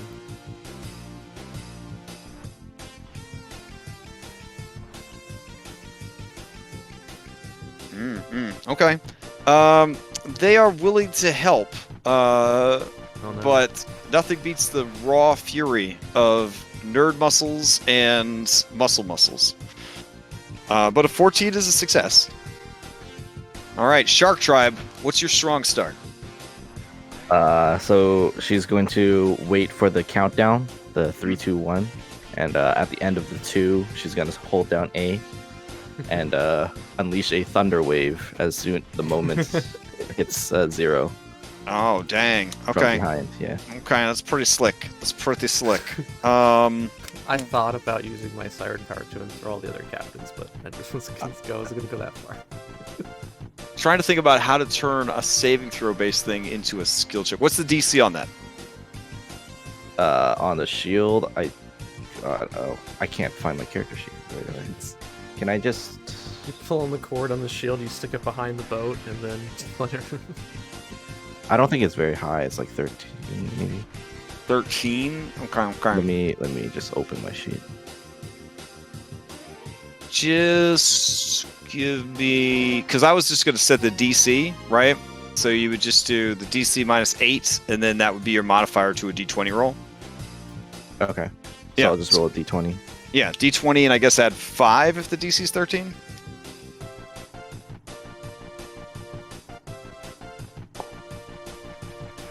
Oh, very nice. All right. The Dill Tribe. Okay. The Dill Tribe. Let's see. Shit. What would they try?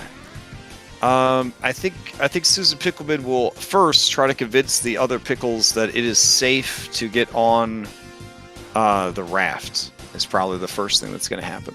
So that will be a persuasion check. All right, here we go.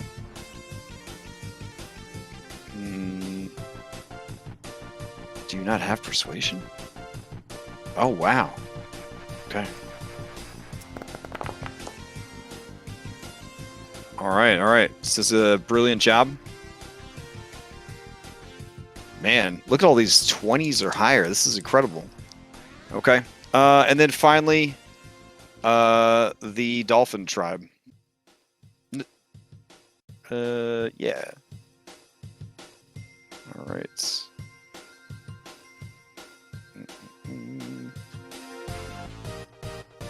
Okay, so they are going to use yeah, they're definitely going to. They're going to use their Arcana skill for sure.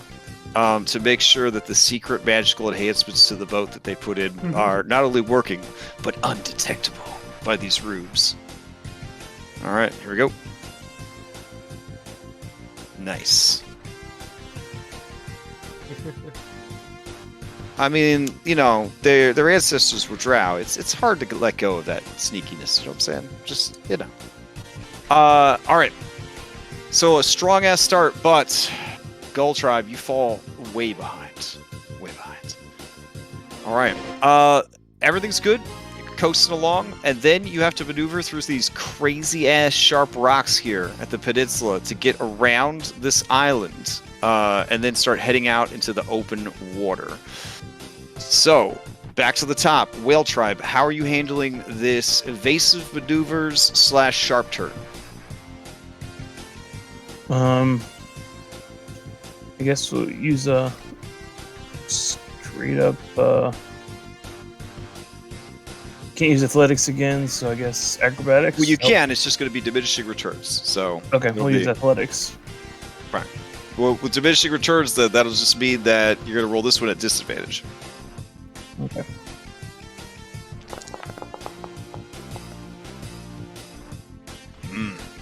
Okay. So you try to just, use muscle, use skill, turn just in time. There's a lot of crashing into rocks, a lot of going off course, having to recorrect, try not to get capsized, all that jazz. Eel Tribe, how are you handling sharp rocks, sharp turn? Yeah, we're gonna utilize survival in the way of knowing how deep the reefs are and how exactly to get through without hitting any rocks and just being very proficient in keeping our boat together. Okay. All right, give you a survival check. Holy shit! Wow. Okay. Eel Tribe kicking that ass. The Gerblins on your boats have never been more happy than they are on this day. There's just tears streaming from their softball-sized eyeballs. Also because of the speed and the salt air and the fact that one of them poked another one in the eye. Anyways, okay. You were feeling? Oh, sorry, you got a natural 20. Oh, hell yeah. So Gold Tribe, how do you handle sharp rock, sharp turn? I don't remember. Were we allowed to grab people from our B team? Yeah. Okay. I wanted. Since nobody grabbed anybody, you got first pick for anybody you want. I wanted to grab Masena. I got Nissa. Oh, you got that's true. I wanted to ask Masena and use her expertise in sailing our ship to direct our ship. Oh shit. Okay. Let's see. So let's see. That would be water vehicles. Okay. Plus their proficiency. All right. Give me. I had another thing if that didn't work, but it's fine. Okay. Give me a D. Let's see. It's okay. Yeah. Give me a D20. Plus 7. Oh. I'm very good today. Okay. She's trying, but this boat is very small. She's never sailed this kind of boat before. She's making a lot of excuses for this, and very frustrated that you guys are falling so far behind. All right. That brings us to the Shark Tribe. Okay. I would have pulled Endis onto the boat, by the way. Oh, okay. She is struggling. She does ask that you put back on your standard issue Arisian military bathing suit. What do you mean? This is what we always wear. It's just with a little more decorations. She swallows hard, tries her best. All right. What is the plan here? All right, so I'm going to tell the turtles to dock the turtle engine. Okay. So we have 2 in the back who are going to be pedaling as fast as possible, while I'm going to be super alert and perceptive to all the rocks and stuff and kind of ordering them where to go. Okay. To so you're navigate. doing perception? Yes. All right. With advantage.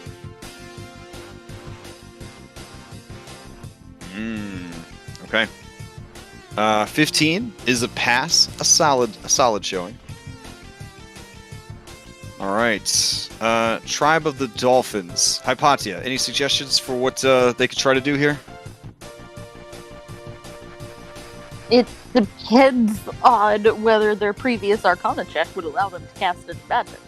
I mean, it was a 25 for magical cloaking, so I'd say yes. I would say, in that case, they're going to very subtly take turns dimension during short distances. Oh, that's hype. That's hype as Yeah. hell. Okay.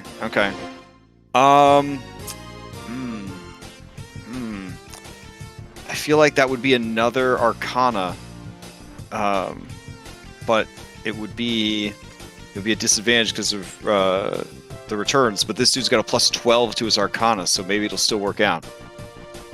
All right, we're gonna go for it. Holy shit! Magic really does solve all problems. Wow. Okay.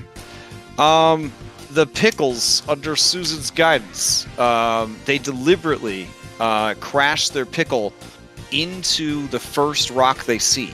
It makes a sproinging sound and launches the rubber raft and the cucumbers high into the air, where they attempt an acrobatic feat of bouncing off of the sharp rocks in such a manner as to pinball their way through and make it to the other side unharmed.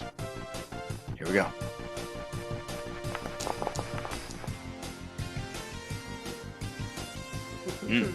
Okay. All right. On the boat, let's see. Whale and Gull, you two have fallen behind. Eel, you are up front with Dill, Dolphin, and Shark hot on your heels. But now you're out in the open waters. And that is when Cetus rises up to attack and kill as many people as possible. Look at that motherfucker. Oh, man, he's so excited about this. He's got a little tentacle beard. He's just adorable.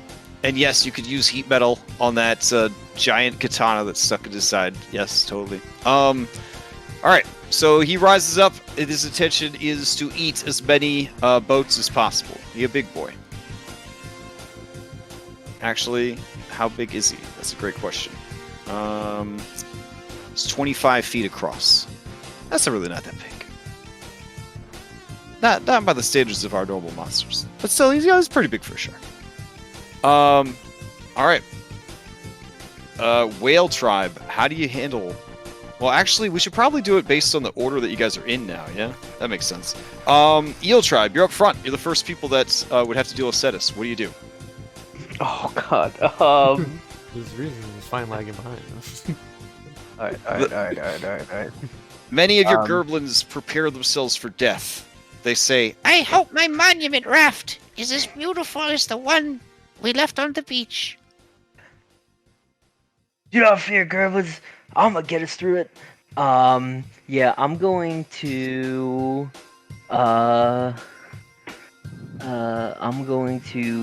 rage, and I'm gonna activate my instinctive pounce.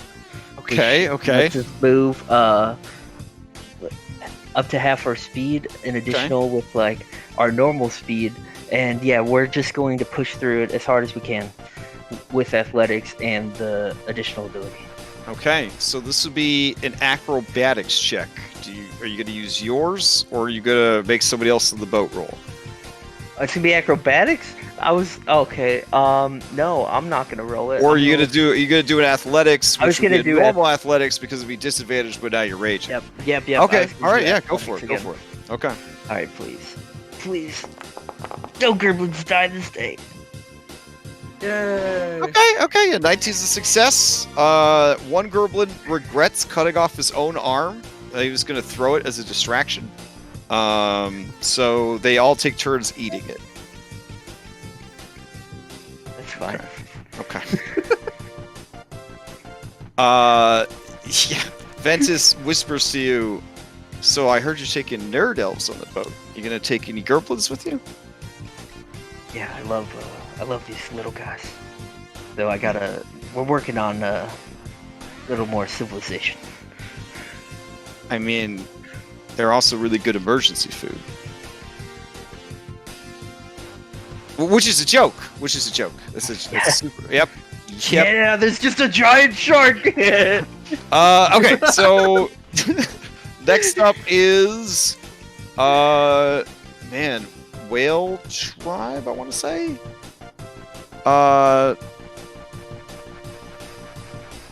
No, not Whale Tribe, sorry. Next up would be the Pickles. Pickles have to deal with this. Alright. The Pickles have decided that in this instance, they will be sneaky. They will use the other ships and the other ships will allow them to sneak past. So basically they're using you guys as bait, and then they're going to sneak past the shark when it's not looking. That's their explanation for this. All right, here we go. Rolling for stealth.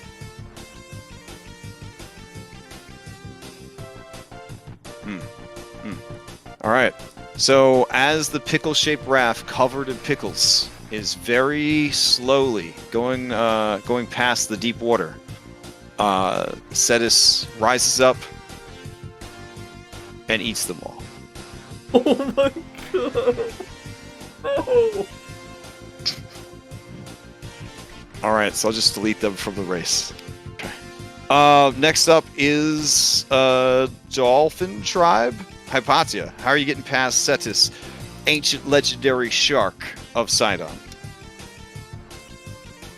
I am going to say that they would use their knowledge of history to to know the shark's ancient enemy, and then create an illusion of that. Oh wow, that's hype. Okay. All right, let's see what we could do here.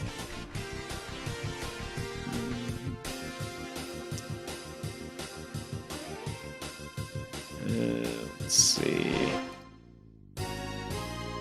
All right, here we go. History check. Oof. A 14 was the goal, so they barely pass. All right. Boat takes a lot of damage from Cetus as he uses his legendary resistance to just save against the illusion. Start chomping on him. All right. That would bring us to the Shark Tribe. How do you get past Cetus, ancient legendary shark of Sidon? Yeah, we're gonna activate the boost. So I'm gonna tell the Toros to get out of the engine. Mm-hmm. And I'm going to go in with Ventis. Okay. And we're going to pop all 28 of our key points to go as fast as, because this is the straight here, right? Mm-hmm, mm-hmm. Yeah. We're gonna go paddle ourselves all the way across as fast as possible, and distance ourselves from the other boats. All right. You may do athletics with wisdom or dexterity. Okay. Hold on. I have to open my sheet again. I would say that is such an incredible amount of meta bullshit that you can do so with advantage. Because thank you. Yeah. I feel like a monk would just die if they just popped all their key points at once. There's actually like a sonic boom, I think, out in the bay. Okay. All right, Cetus like watches you go, and it's like when you're speeding so fast that the cop's like, I'm not gonna bother. There's slower boats behind us. Yeah, exactly. He rubs his fins together and he gets ready for the Whale Tribe. What do you got for him? We have our smooth talking Nissa. He's gonna. Oh no! Oh man. Okay. Let's see what we could do here. Convince him, he's already got. Is that just a guaranteed pass? Like, let's see.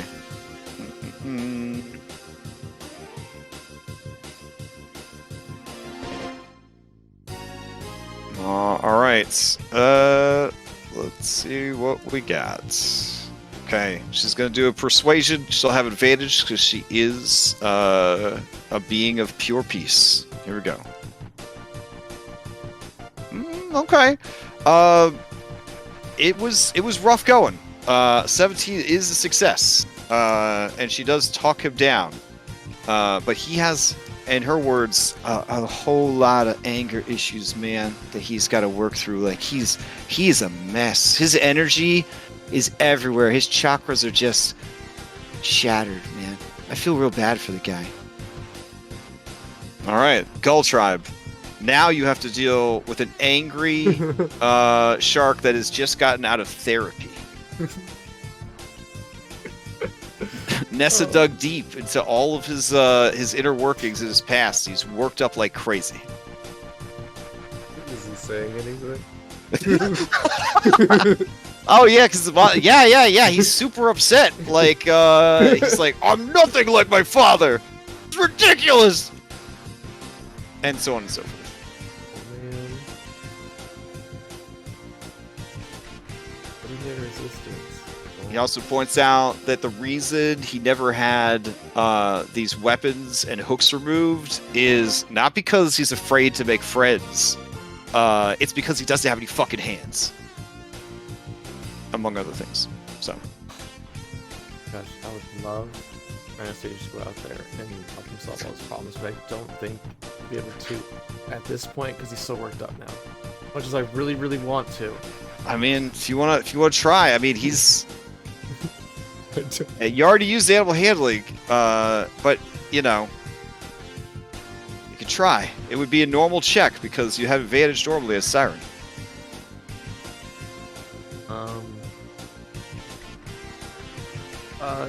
What does the last leg of this race entail? It's gonna go along the Eel Tribe coast. Okay. So Okay, honestly, anything could happen.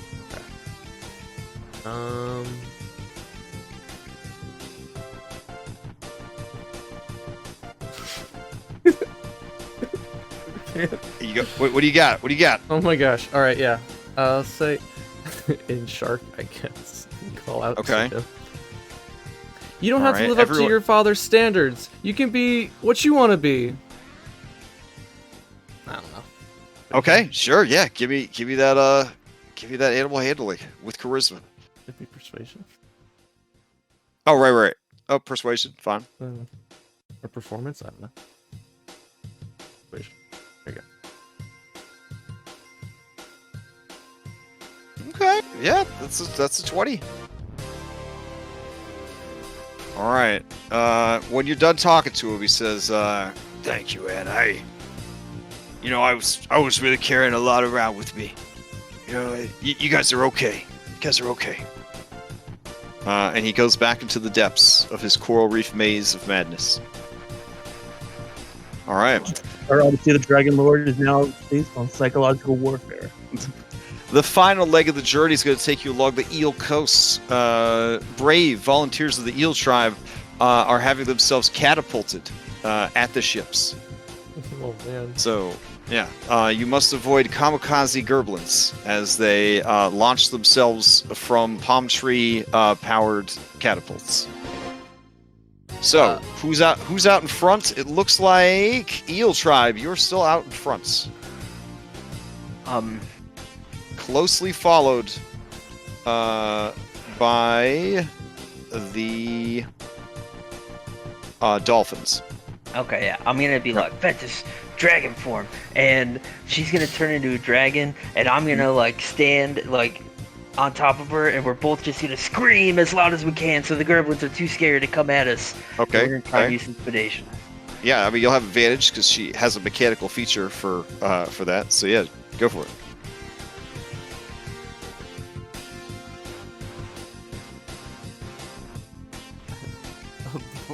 I also say to Zetus, if we could help you to take those out. I know a guy who's really strong. Okay, unfortunately, even with the two of you working together, the Gerblins, the Gerblins that volunteered for this did not get the memo, and they think that Ventis is there to kill them. So they freak out. Then the Gerblins on your boat freak out, thinking that this has all been an elaborate ruse. Everything starts falling apart there at the towards the finish line. No. Just shy of that 14. All right, cheating elves. This is their opportunity. What do we got, Coach Hypatia?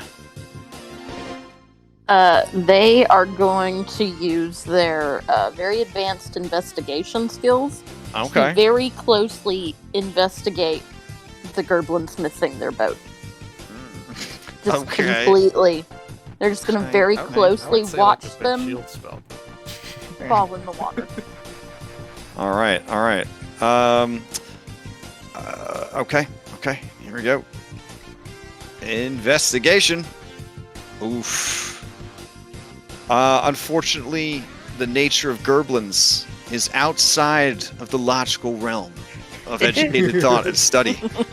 Nothing they could do could predict what the Gerblins were going to do next. Things really start to fall apart. Amazing that the Gerblins are a stronger obstacle than a legendary shark. But that's Dungeons and Dragons. Speaking of Shark Tribe. This is your chance to seize the whole thing. So are these Gerblins being launched out of cannons or something? No. They're just pulling palm trees back and then like whip snapping them through the air. Okay. Yeah, none of the Gerblins are surviving this process. Okay. I'm just going to use insight to look at like which Gerblins are pulling which trees and determine like when's the best time to move forward and like wait. Okay. That sounds like something feasible. All right, give you an insight check.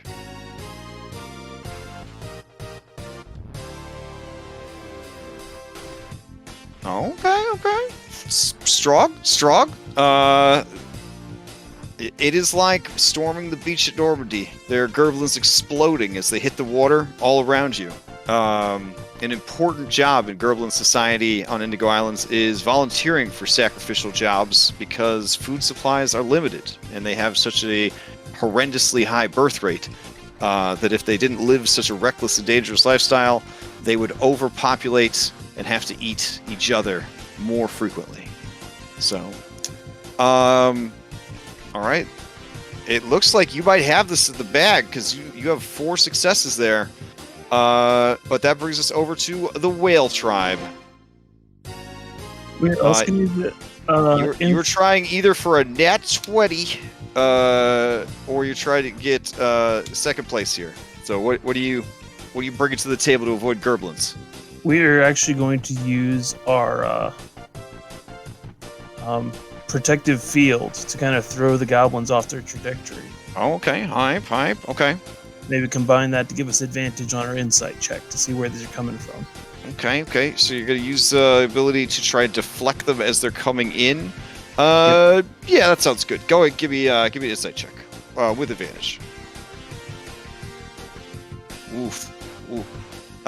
Even with advantage, it is hard to predict the movements of Gerblins. A few of them splatter against your psychic shields. It is such a horror show that a lot of your crew begins to just york it right off the side of the raft. It's terrible. All right, Gull Tribe. This gives you a chance to come in and take this thing. What do you got? Okay, so it's nighttime right now, right? Yeah, it's coming on evening. Yep, sun setting off in the horizon. Okay. So what I want to do, I haven't cast the spell yet. So what I want to do, I want to cast Daylight. Okay. To hopefully try and like throw off their aim or to surprise them or or like Okay. a chaff system. All right, so this will be either a deception, I'm thinking, or performance with advantage because you're utilizing an ability.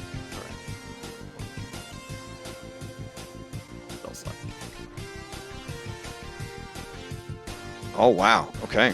The Gerblins are confused by the sudden appearance of the sun. This kind of throws off all of their rhythm there. And that is it.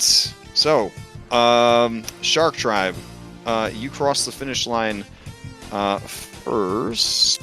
Hold on a second. Just gotta tally up some numbers here.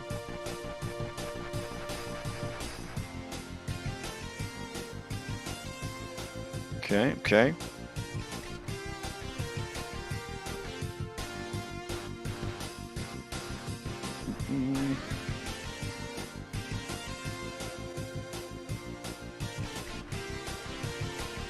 Oh shit. Okay. Eel Tribe right behind them. Followed by dolphins. Let's see.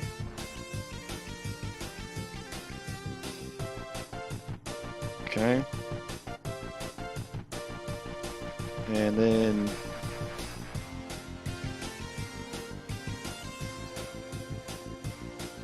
Oh wow. Neck and neck for the last place. To avoid last place is Gull and Whale. Gull, you pulled it out there in the last challenge and managed to pull in there. So the final was sharks, then eels, then dolphins, then gulls, and finally whale. All of the pickles died. All right.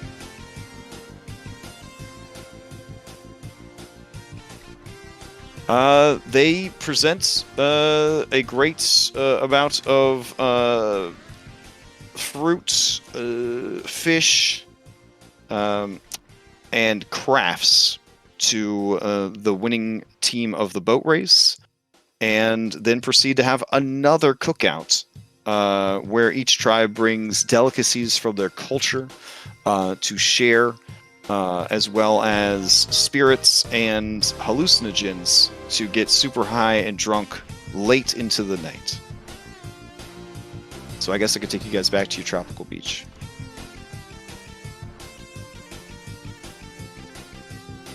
Let's see.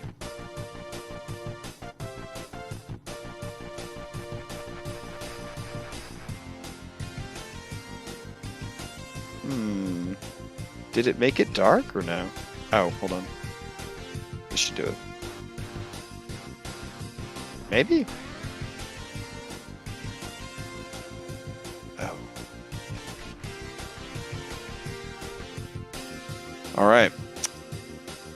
You guys have successfully cleared Indigo Islands. So, good work.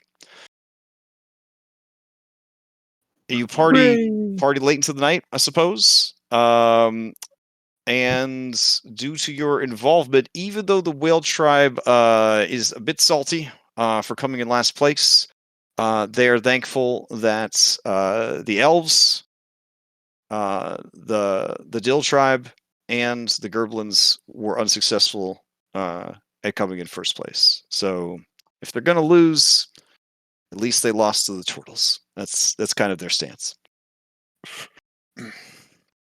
Overall, you guys could enjoy a bit more time on the island, or call it your last night, pack up and head out.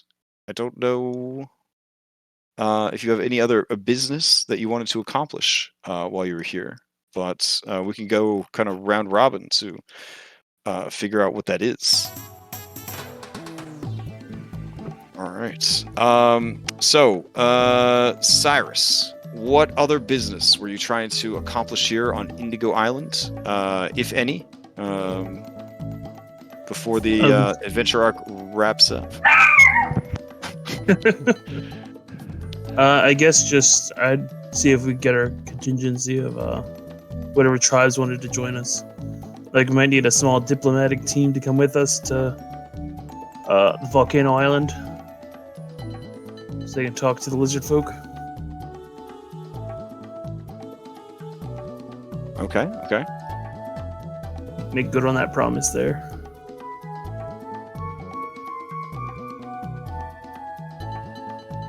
And just try to get people together. All right, yeah. They will send 2 of their best business dwarves along with you to not only speak with the representatives of Fire Island, but maybe other islands that you go to that might be interested in trade and tourism. All right. Sounds good. Let's see. Do we want to gather everyone up and do by the way, the world's about to end. We gotta. Use your successes here on the island to actually set stuff up for that. I mean, you could.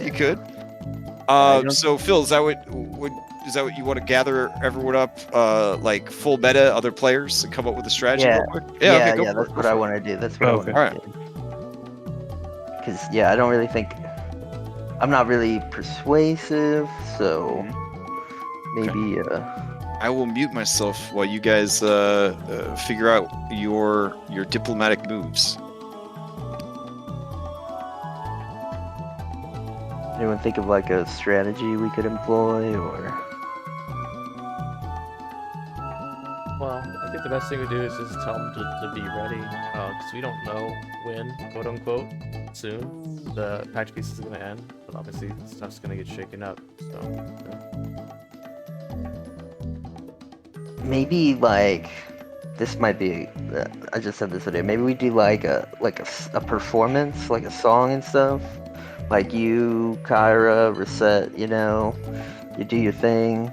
We get everyone like understanding of like the piece is ending and stuff, and then like take what volunteers we can now and just let them know that war is probably gonna come eventually. I think it will come. So it's,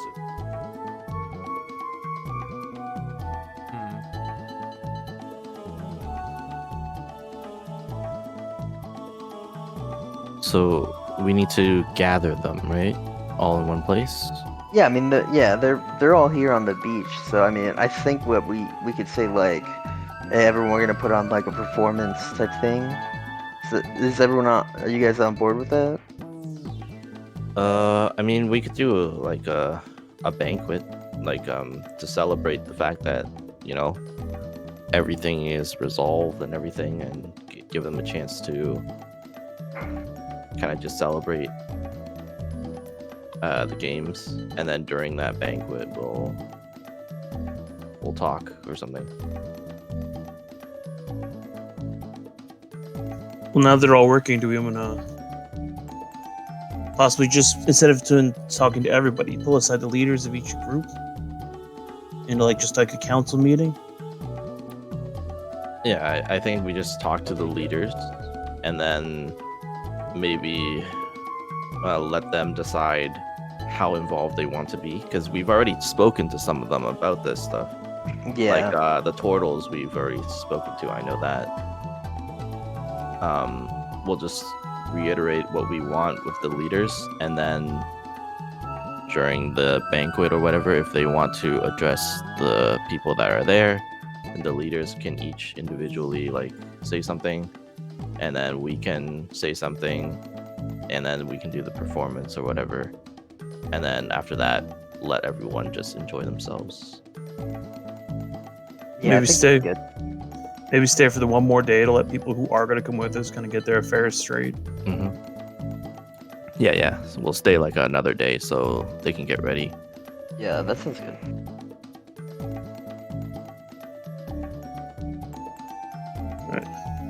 Okay, so you guys are gonna kind of gather them up. All right, so yeah, you can assume that all of the leaders are here, obviously, and then everyone's in pretty good mood, especially with the pickles being eaten by the shark. So they're all in pretty good mood now.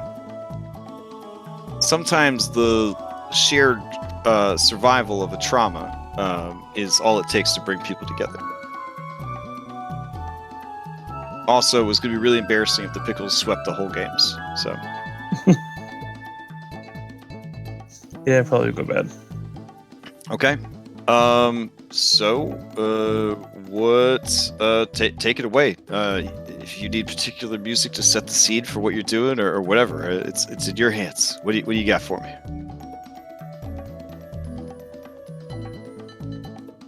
I think we wanted to pull aside all the leaders of the... Oh, just the leaders separately? Okay. Yeah, first it's just the leaders, yeah. Okay. All right. So you grab all the leaders, pull them aside. Do you find a grieving Pickle's cage, or do you leave him out of this? His grief might fuel rage to take vengeance on Sidon. Yeah, Okay. what's the side of sorry. All right. So you go and you grab Pickle's cage. Got it. Okay. All right.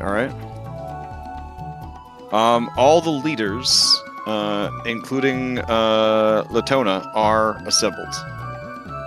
What news do you have for them? Lay it on me. Give me that sweet roleplay. Does anyone want to volunteer to take the lead, or? I suppose I could. Yeah, go for it, Size. Well, as some of you have heard, the time of peace is ending. For many of you, you've been separated from the mainland a long time. So this hasn't been your issue. Unfortunately, with Sidon being Lord of the Sea, he is trying to gather forces from every corner of Thylea, including here.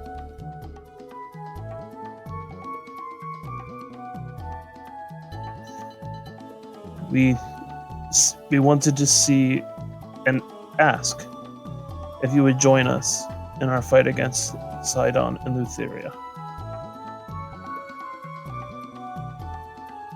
Okay.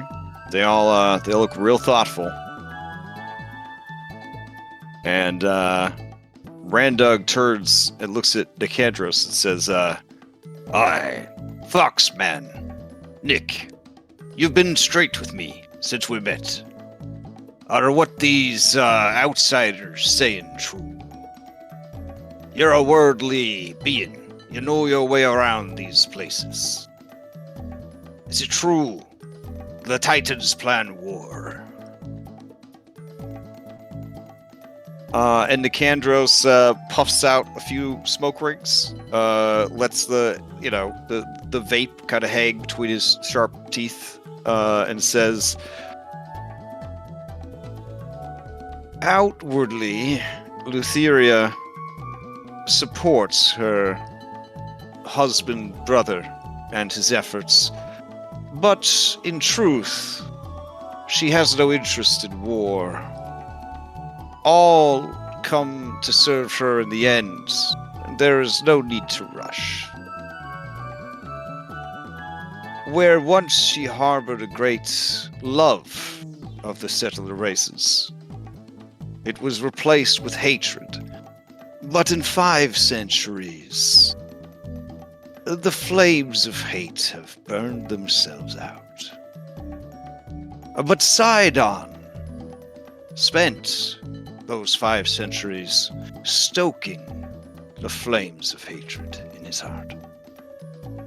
A war does come. And war could have been profitable for business if you had taken my advice and gone into weapon manufacturing, but you insisted on making a beach resort. And, well, as much fun as it has been, no one goes to a beach resort during a war. What I'm trying to say, Randug, is at this point, Sidon will probably roll up to this island and demand your property and use it as a military base during his siege of the mainland. You're poised to lose everything in the war that's to come. I didn't bring it up because you just seemed so happy. Now, we do have the major advantage of him intending to separate you all, to drive a nail between all the tribes to make you easy to conquer. We have averted that. From the looks of today's games, everyone seems to be rather unified as a community, and possible allies between you all, despite past grudges.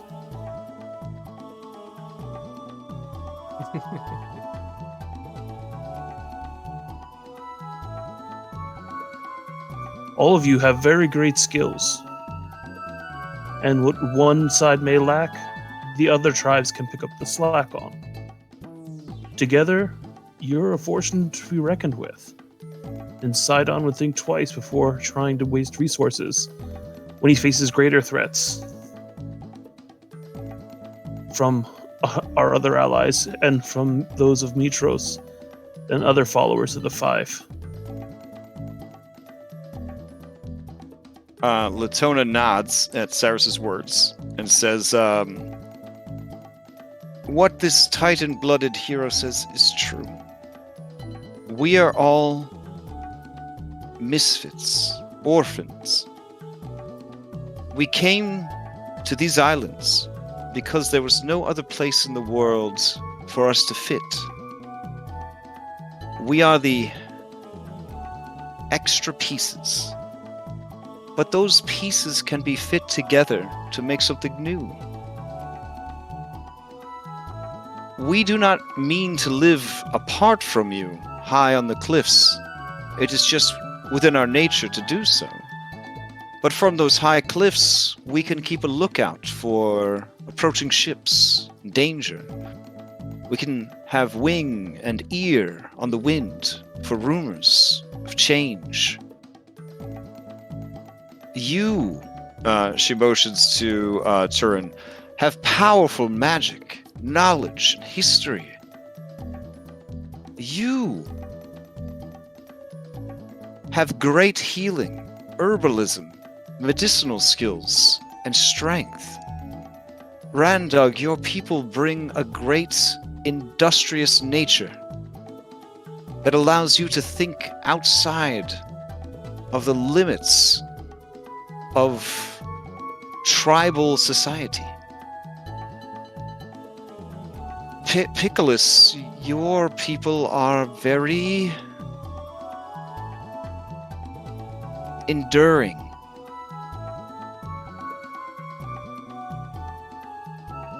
Fartsniff just kind of picks her nose. And Fartsniff, your Gerblins number in the thousands and are dexterous, quick, and versatile. Each tribe brings something great. Together, we are greater still. I would never raise a wing against Lady Lutheria, but my redacted Anastasia insists that Sidon is a threat. And I believe her. These great heroes, they did not need to travel to our rural islands, but they did. They sought us out when no one else did. In fact, they sought us out when we were being manipulated by a servant of Sidon. She motions over to the dragon, who's standing off on her own with her arms crossed. And what did they do? They converted her to their side. That is the power that they bring. Both the strength to fell a Picklesaurus, the ingenuity to compete in our island games, and the diplomatic skills to unite not only us, but a servant of our mutual enemy. As she flies over next to Anastasia and says, I'm with them. I support them. And I will do what must be done to keep Sidon's troops out of these islands. And if it comes down to it, to defend the mainland against his attacks. Fartsniff runs over and begins to undulate against Phil's leg. I will always support my big green husband.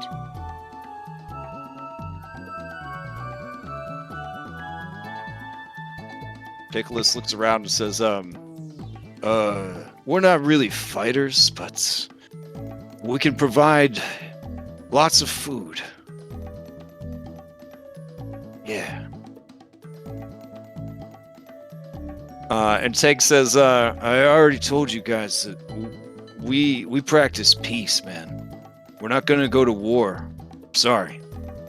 But our village and our islands are open to any refugees who need a place to go during the conflict. We'll keep them safe.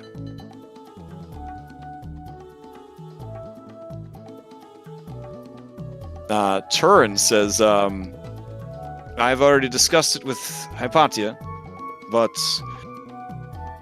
yes, the elves of the Indigo Islands, the Dolphin Tribe, we will lend spell and sword when the time comes. Someone has to teach those titans their place. Yes, and this is all wonderful news. And we thank each and every one of you. What comes ahead will not be easy. As you know, we sail now to,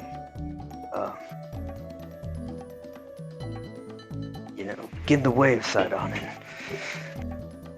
Get our cause known to all the people, and if any of your tribes have anyone that wishes to join us on our journey, we would welcome all we can find.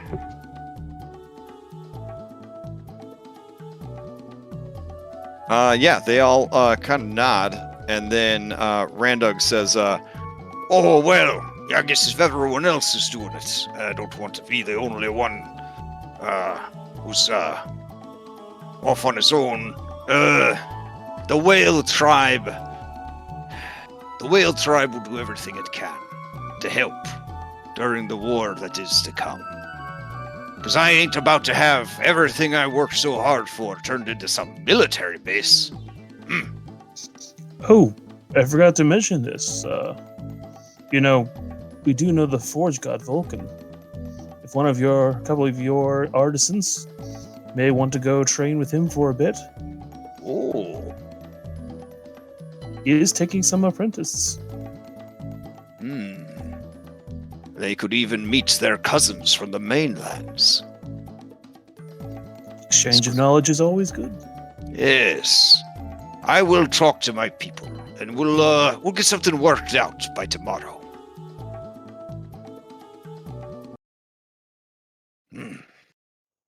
all right. Cyrus, Nicandros watches you closely, and when you make eye contact with him, he nods respectfully in your direction.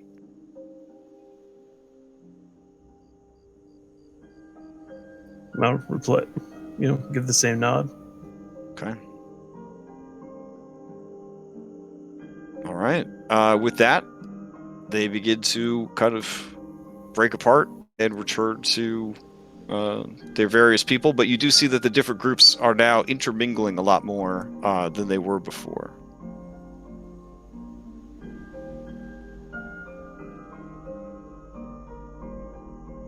I just imagine this goblin has permanently affixed itself to Phil's leg. Their attention span's pretty short, so she eventually finds something interesting and heads off. Okay. Chandra says his clipboard out. Says, well, we're certainly not going to have a shortage of a crew at this point.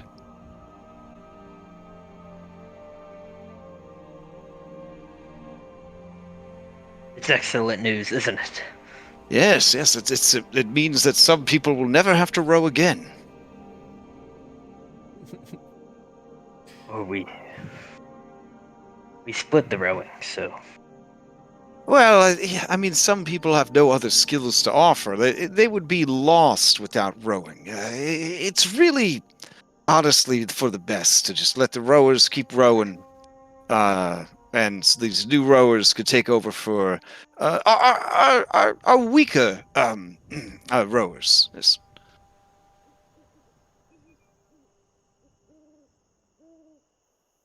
And anyways, it was nice talk, Phil. All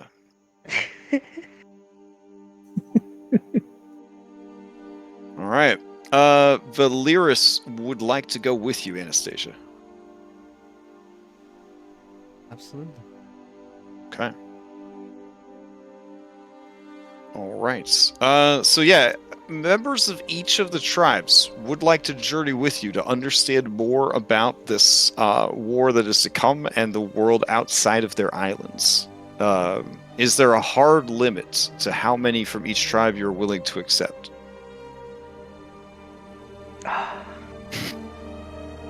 mean, how many people can the boat fit?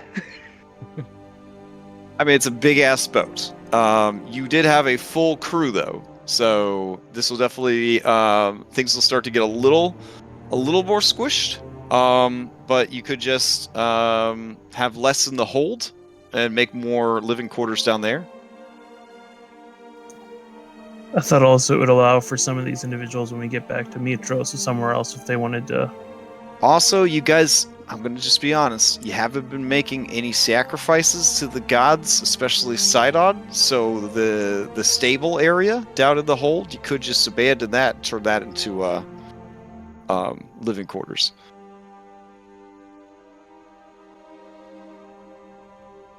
Because the ship actually had a place for you to keep like your pigs and cows and stuff, so that you would be able to sacrifice them, as needed. Because all your travel times could have technically been shorter if you were sacrificing to Sidon, but I didn't even bring it up. Nobody brought it up to you guys because all the NPCs figured that you would just get mad if they brought it up. So They heard what happened to the last Sidon temple we came across. yeah.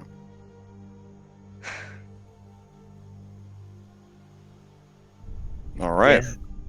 And the good news is if we're overstaffed, we can start sending some of the people who have seen our deeds out as emissaries to go spread the word and preach what they've seen, so to speak. Phil, you feel a burning acid on your leg. What's... Ventis runs up and she says, "Oh no, it's Goober. Oh, he's all covered in sand.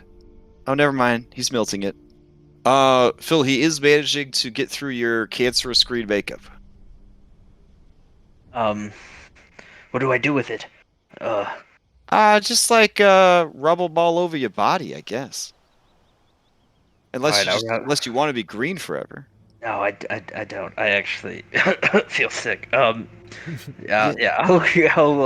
pick him up and I'll rub him all over my body. Okay. All right. She's like, "That's the only one that survived. So, is it all right if I bring him on the boat?" Are we able to make sure it doesn't eat anyone? Because it tried to eat me. I mean, it's so small. It'll probably just eat like rats. Maybe, I don't know if you have any cats on the ship. It'll probably eat the cats. Maybe it'll find the mimics if they ever show up again. Oh, you guys had mimics on your boat? We had one, but Oh, that's rough. yeah, we took care of it. Yeah, I mean, is everyone else alright with Goober coming on board? Yes, it's normal. Hypatia, any knowledge do you have about Maybe we can ways to ask, keep it from eating through the boat? It is not allowed to eat through the boat, and I glare at Ventis. Oh, okay. If it eats through the boat, it has to leave. Maybe we can ask And Andis Steros. brandishes her spoon at Goober as you say that, and Goober becomes afeared. It's okay, little guy. Just don't eat the boat. But we'll feed you. Maybe we can Okay. ask Steros to come up with the house. Yeah, we're also gonna need a solution for the gerblins we bring because the gerblins. They're... Wait, Phil. I think gerblins are amazing, but do you really think that our, you know what? I don't even know what I'm saying. Yeah, let's bring all the gerblins. How many gerblins can we bring? Chandras, how many gerblins can we fit in the ship? Well, I'm gonna message cantrip him to say 0. 0? The answer is 0. It's an unknown fact, but gerblins, their body pressure changes when there's no earth beneath them. if we take them too far out to sea, they will explode. Okay. Phil's not an idiot. He's got a 16 intelligence. Okay. Be good. Is there like a doubt, like an intelligence doubt? Give me an insight. You could use intelligence for this insight. That's fine. Okay. What are Chandris gets to use intelligence for his deception with advantage. Oh my 'cause goodness. I'm What? helping. What? That seems a little far-fetched. Okay. Don't worry. He's got it. He's got his and charisma are actually equal, so he's good. what are Gerblin alignments in this world? Like naturally? Chaotic neutral. Okay. They are agents of chaos, but not chaos and evil like the goatlings. Like they do terrible things with no ill intent.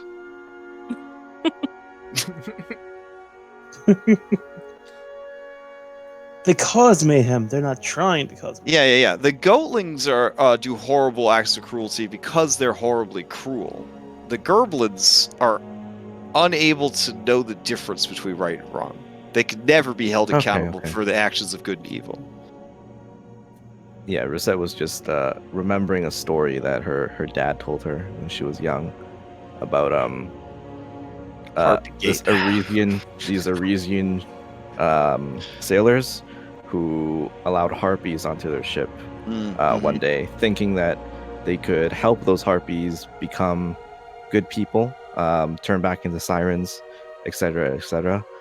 And the harpies murdered and killed a whole bunch of them. Okay. But since the Gerblins aren't evil, she steps back. Okay. Phil, I'm sending you your role-playing instructions. I know that you're a pro role player, so it should be okay. Okay.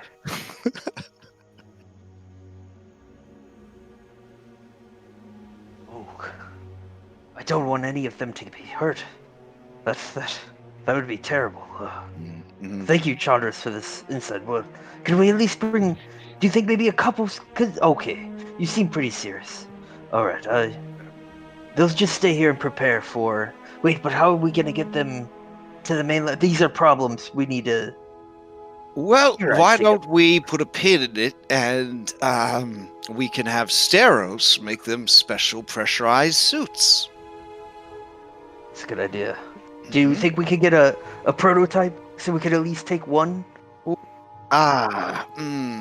Well, he has quite a backlog of special items, but we could certainly try to push it through.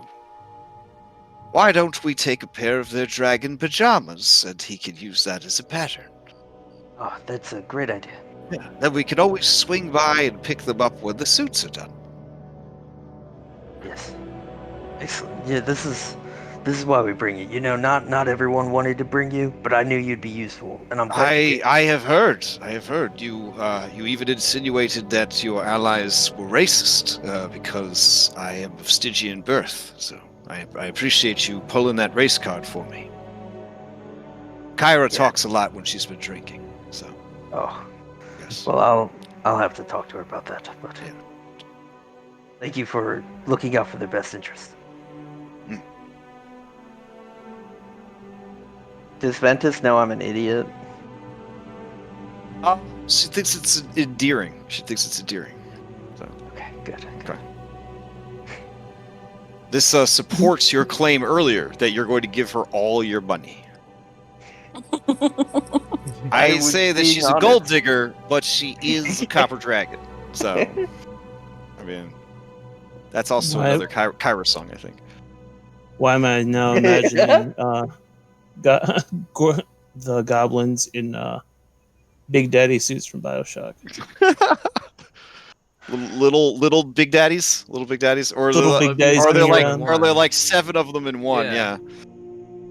I just made like little like the chibi, like a chibi version of a Big Daddy, and like each goblin's in one. Fantastic. All right.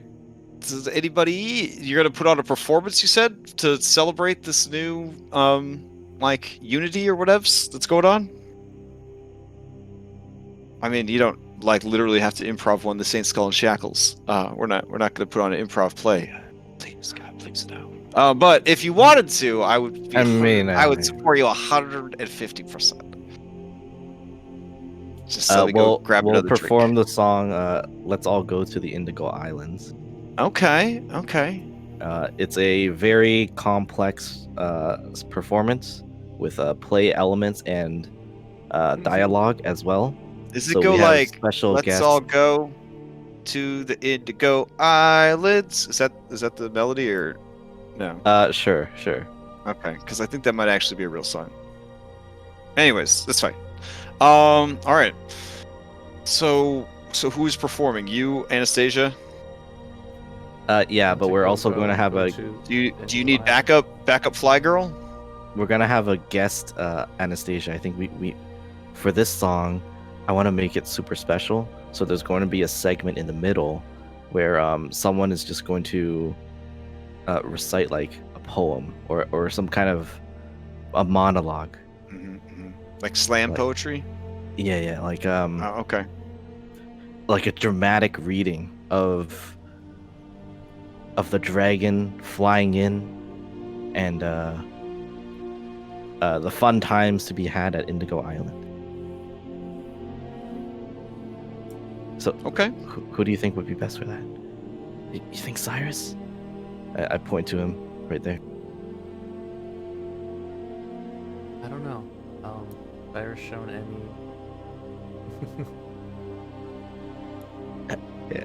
Hey, Cyrus, you have that feeling creep over you of you agreed to go out like to the bar with your friends, but they didn't tell you it was a karaoke bar until you got there, and now they're literally the worst thing that could happen to you. Yeah, and now they're eyeballing you. Yeah. Hey, Cyrus. You like to talk, right? When I need to, sure. Well, we need you to talk during our performance. Hey, now, don't turn me into the next Astreus. Well, I don't want to mess up speaking like he did. Who else should we ask then? Anna could do it. Well, Anna is singing. Yeah, but you could stop singing. We got enough backup vocalists. You just start spitting truth in the middle of your song. Do you like spitting truths, Anna? I don't know. I usually can gauge people pretty well, but maybe. Huh? But Anna, okay. She kind of pulls you back and she says, "No, so it's just a." How do I put this? Too much truth. You're right. How do I put this delicately? That would be a bad idea. So, look, Astreus died. Okay, he's dead. He's not coming back. You need to move on. You need to fill his sandals. You know, and honestly, guy had big sandals, so you could be the left sandal, and Rastek could be the right sandal. And I know that he died and that he came back to life, but it's way more dramatic to just say that he died and then leave that other part off. How about this then? Why don't we just have Bullbug say like pickle pickle pickle in the background as like a background track. Oh, yeah. Like when you get a real big guy with a deep voice to just like drop some random words in the background, you just mix it into the song. That's strong. That's instead of the slam poetry in the middle? Yeah. You feel like that's going to be enough? With Anna's vocals in front of it, I think it'll be great because Bullbug will put 100% into this performance. Okay. He doesn't know exactly what's going on, but he begins practicing his lines. All right. So you guys are going to perform your pop music. Got it.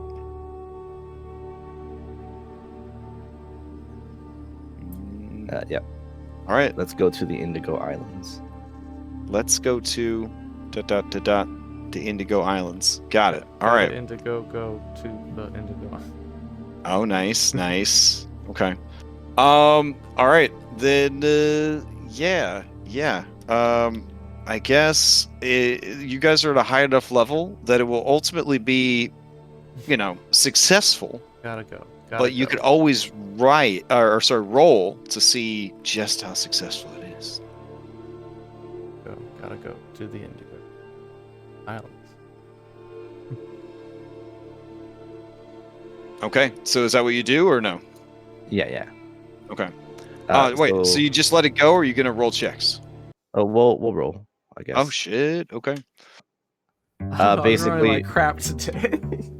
You have advantage. You're fine. Okay. Basically, what's going to happen is the choreography is going to be us going so as I'm dancing, I'm acting out all the things that you can do at Indigo Island. So surfing choreography, Gerblin choreography, a Picklesaurus segment as you run scared, and it's just a whole bunch of activities that you can do. It's like the adventure we got up to while we were here. Yeah. Okay. And Anastasia does Greek Mythology. She says, I will do slam poetry. Will. Okay. I just don't know what to say. Kyra says, just speak from the heart. Just speak from the heart. It's easy. Yeah. The most important thing about speaking publicly is to never really think about anything. Just vomit out words. Just keep barfing words. I mean, half the people aren't really paying attention, and then the other people are just impressed that you had the courage to stand up in front of people and say stuff. You start overthinking everything you say, you're going to end up like my sister. Which is honestly probably the worst thing that could ever happen to someone. All right, good talk. You got this. All right, go. All right. so you're the dragon. Oh, Retzi's the dragon? Okay. Is he Yeah. wearing the adorable Gerblin pajamas? Or did somebody just prestidigitate him to be I'll ask appropriate color? Hypatia. Yeah, I'll ask Hypatia too. Hypatia, ain't gonna lie, Skilla is heartbroken because she studied really hard for the audition for the part of Ventis the Dragon for this play, and they just gave it to Arete. She feels like there's a lot of nepotism going on, and she doesn't want you to make a big deal about it, but she's very upset. I will give her the part of understudy to Arete and encourage her to do a better job rehearsing directly in front of him. Okay. All right. Arete understands that he was chosen for the role because he is almost a week old now and possessed of incredible mental acuity and charisma, and that he earned the part fairly, not because his mother was the director. And he refuses to give up the role. Seeing that he has an understudy makes him work twice as hard to give the best performance of his life. Okay. This is going to be a group check then. I'm going to need a performance by Reset, Anastasia, Arete, and I guess Endis and Latona? Alright. And Bullbug, right? Oh, and Yeah, Bullbug. Bullbug. And He's in the Bullbug. back. He's in the back. He's like, I'm the best. Pickle. Another one. Yeah, it's just Yeah, he's Amazing. doing all the sound effects. yeah. He's beatboxing. He's doing the whole thing. Oh, his solo moment is when the Picklesaurus is supposed to roar, and he does the roar. That's the highest point okay. of the song, of the performance. Fair. Okay. All right. Let me grab Arete, Latona, and Endis. Throw some checks out here. Oh, there we go. Skills. I rolled one for Arete, I think. Oh, okay. Then I The will second delete. one I rolled, yeah. Man, good thing your sister's a siren. Man. Okay. Hey. So, Oh, I didn't. Here's mine. yeah, Bulbug didn't roll either. Hold on. Role playing wise, what truth dropping real talk slam poetry do you drop in the middle of this thing?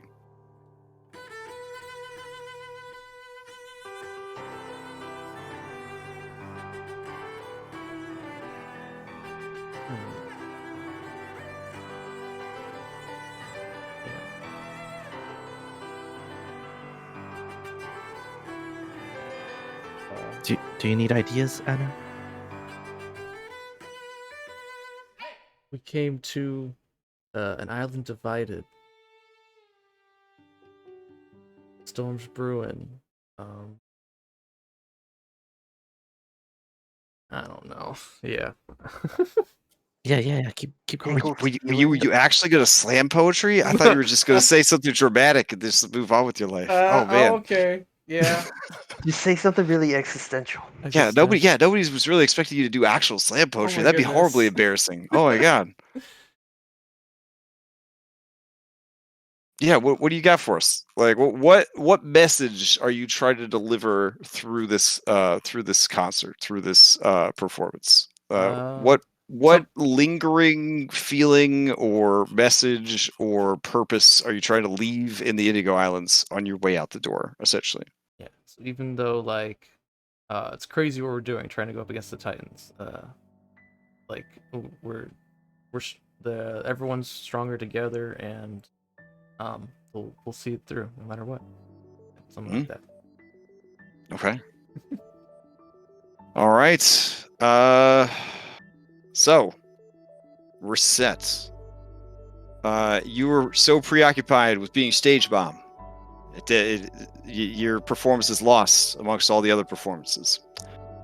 But don't worry, because proud mama moments.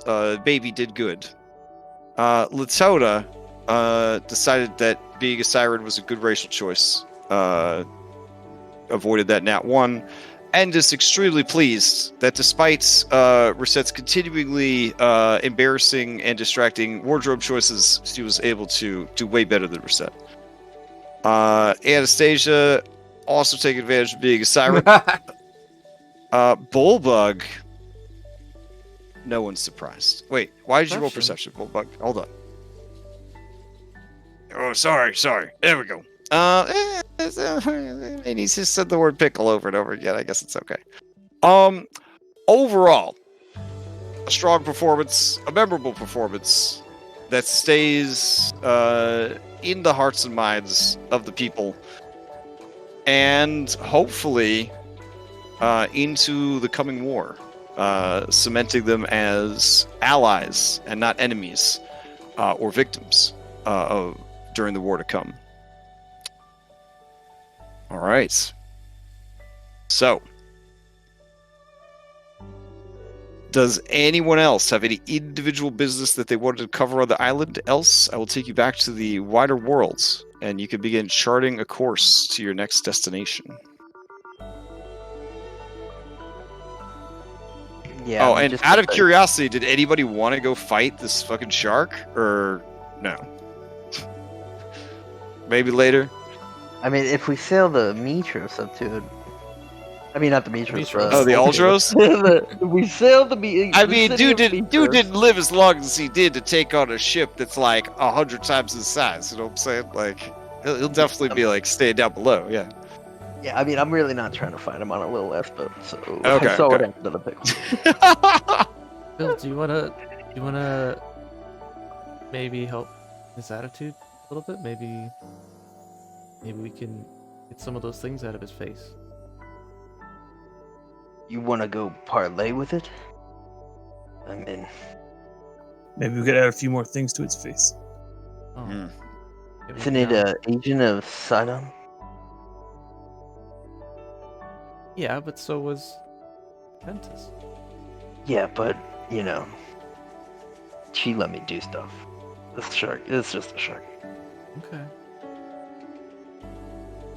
I mean, we could try, but I'm just Oh, saying that's fine. we're gonna probably end up killing it because I saw what that thing may, did to may the might get pickles, like and supercharged and enraged by Sidon if we try. Maybe, yeah, right? yeah. Just attack us. You're right. I'm All right.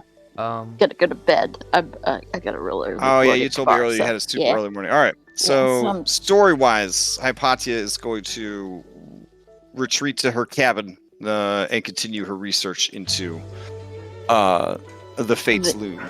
The island vacation has refreshed me. I have many new ideas. Okay, fair enough.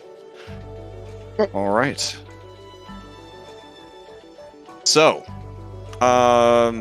last week we had charted a course along the coast-ish to roughly the area where Chimera Island would be, then swinging by Fire Island, and then back to Mitros? Question mark.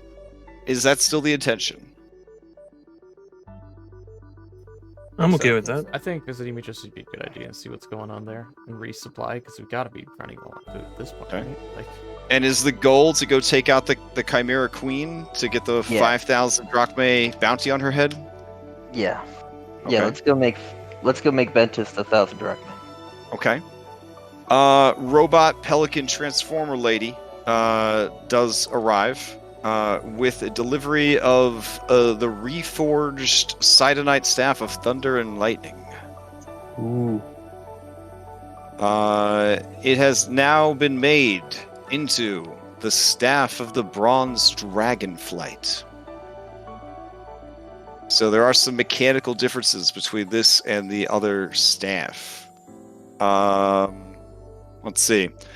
It can be wielded as a magical core staff that grants a +2 bonus to attack and damage rolls, but it also has the following properties. Whenever these properties are used, they can't be used again until the next dawn.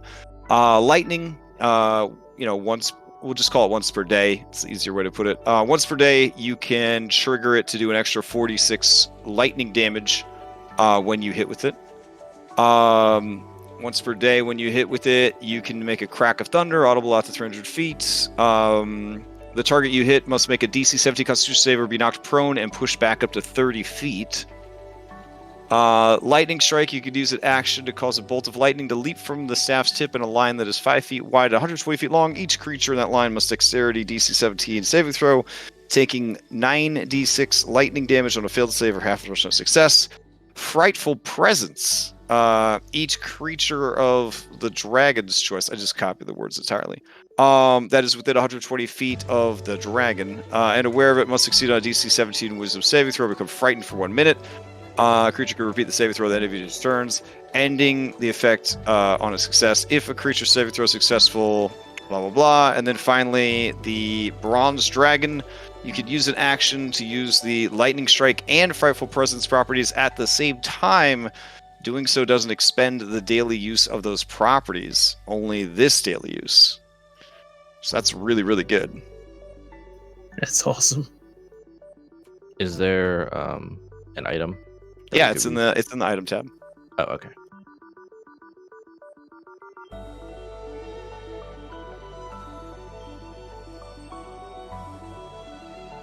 Yeah, it's got these little dragons at the top and a fancy like little topaz situation going on.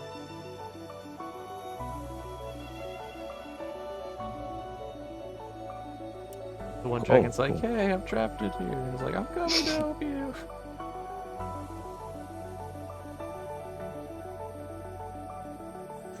Where is it located at? Under items, you would just type in like staff in the search, and it should show up. Items is a little briefcase at the top.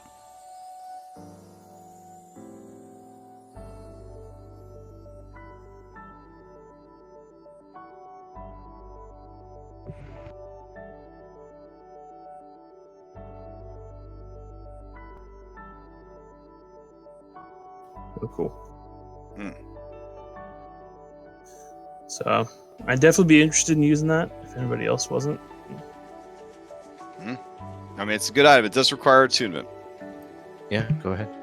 Yeah, I'm not interested. I think it's good for your character. Okay, cool. Now, in order to get it to work on Foundry, we'd have to make like a bunch of different abilities independent of the item. Gotcha. Yeah, so we can either do that or we could just roll with the dice tray as different abilities are used. But essentially, since it's an item that contains a bunch of different abilities, all those different abilities would trigger separately.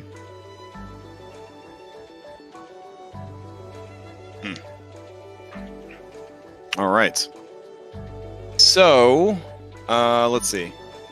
Oh, also worth mentioning, just like real dragon fear, once people make the save, they're immune to that effect. So every time you see the dragon, it's essentially the staff. So you could use it twice in the same fight, but of course you have diminishing returns because anyone that had already made the save wouldn't be affected anymore. So, all right, let's see. Trying to see if there's any other business here. There's some stuff going on with Reset that I can't talk about. Oh. And let's see. No, I think that's all the news I had for you. There was one thing I wanted to do. Okay. I was just waiting to see if anyone else had any business. But I do want to try to get the Indigo Island badge. Oh. Okay. All right. Yeah. So I'll ask the fox guy if he knows where the Indigo Island badge holder is. The gym? Yeah, the gym. The gym leader. The gym leader. Fantastic. He gives you a wry smile and says, well, the reigning champion used to be part of the Dolphin tribe. Used to. And he smiles at you wolfishly. Oh, no. Dun dun dun. I guess I'll look for Phil. Okay. Hey, Phil. Oh. Reset, how are you? Where's Ventis? I assume if we're on the island, so she's with me. So, she's right here. Yeah, Oh. Ventus is like, yeah, I returned everything. I'm just gonna. Oh no problem. I'm just gonna walk by and say, I just wanted to say hi loudly, so Phil hears that I just wanted to say hi. And then I'm gonna whisper to her, hey, square up. Okay. I Since heard you you were challenged me, I mean, I get to make the bet or whatever, right? Are you guys gonna play that game for 3 hours? But why are you challenging me? I'm broke. I don't really have anything to offer. Weren't you a part of the Dolphin tribe? No. Oh, then I came here on a boat, just like I said, to take care of my father's business. Just like I said. See, that's what made it such a good lie, is because it was not really a lie. wait, was the Dolphin tribe the elves? Yeah. Yeah. Yeah. What are you looking for, Reset? Someone that used to be a part of the Dolphin tribe is the gym leader.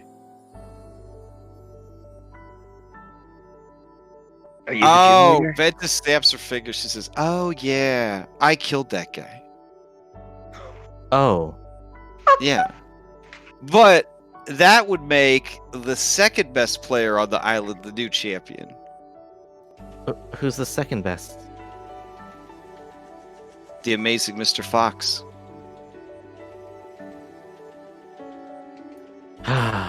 She sighs as she runs back to Goes him. back.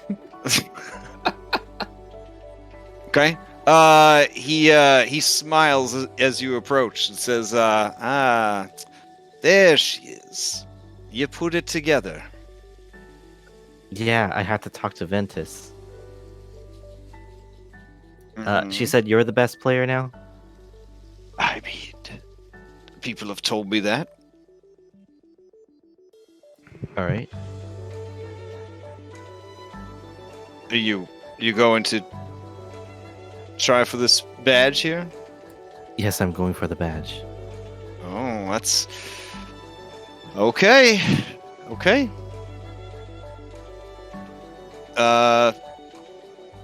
Let me check my schedule. Do I have 3 hours? Yes, that's fine. Let's do this thing. And I'll take you over to the square up board. Let's see. I'm actually working to get this updated a little bit, but let's see. I kind of like it, but I don't know. I have an idea. Oh, do we have some good music for this? Squaring up. Something boring. Something boring. No, we need like intense I'm kidding. music. I'm kidding. I let's enjoy see. watching this. I My- mean, my- look, we've my tried to make it character as exciting as possible. There's a yeah, versus yeah. thing now. As a player, I love it. My character. I can't Could imagine not give a anyone. shit. Yeah. I can't imagine them being excited about this shit. I mean, they made chess fun for that one Netflix show, but I think it's because the giant eyeball lady was so cute. I don't know. But it was still a pretty good show. Let's see. Intense chess music. I got one. Oh, you got some? Okay.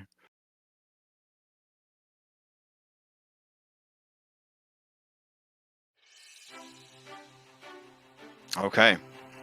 Let's see. Nicandros takes the field. Oh, do I have to drag myself? I gotcha. Reset takes the field.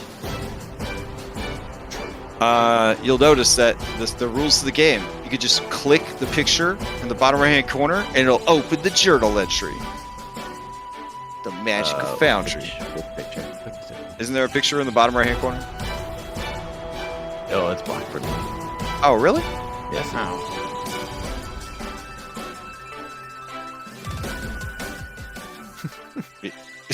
You don't see this You don't thing? That's right. Really? I see it. I can click Okay. on it. Maybe I'll refresh. Double click it. You double click it. No, it's all black, so I Oh, don't see weird. anything. Oh, okay. Don't worry, you got the rules memorized, but now you just select your token to hit the macro button. That's how you play. Yeah. All right. All right, Nicandros. Or Nick. Nick.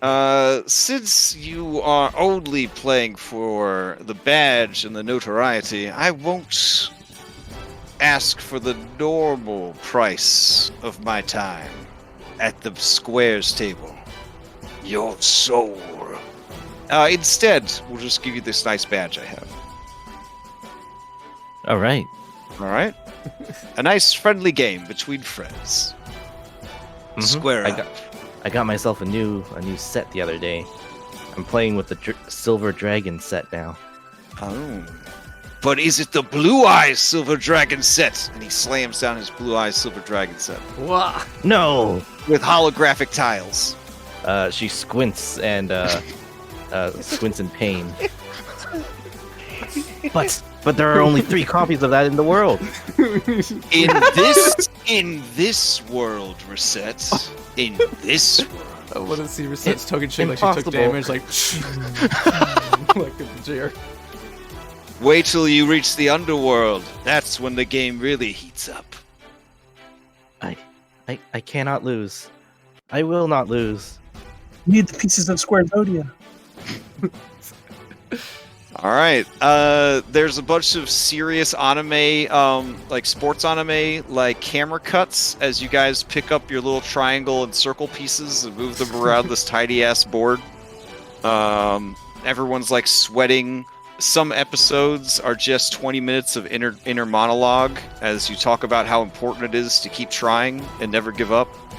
And that pretty much fills up the 3-hour match. Honestly, why haven't they made an anime about 20 squares? I feel like it's the perfect format. I say this as a fan of Hajime no Ippo, which turns boxing matches into like 15 episode fights, but you know, whatever. All right, let's do it. I'm hitting the button. There's one about the dice at card the same game. time. That was amazing. Perfect.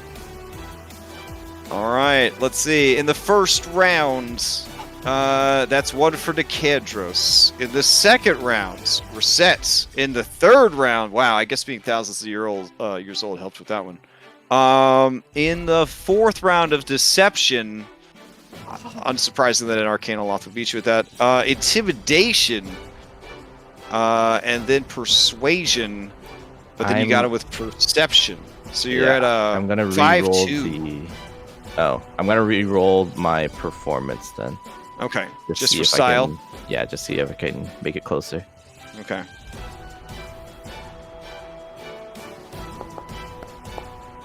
So D20 plus 4. Nope. Okay. This match actually ran the full 3 hours. By the end, there was sweat, blood, and tears. Anna's there to catch her set as she falls backward.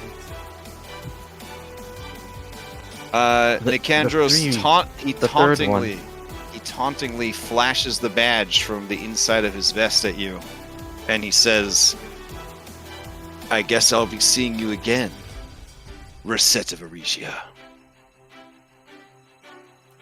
I'll be back. And next time, I'm going to have better cards. Okay, he nods. He nods. We'll see. I don't know why you would bring cards though, because it's just 20 squares. I'm going to have better figures. Better pieces. They're pieces. All right. He shakes your hand, and then he goes to do the whole like European guy that's not up to date on social etiquette. Tries to kiss your hand. Do you take it away or do you allow it?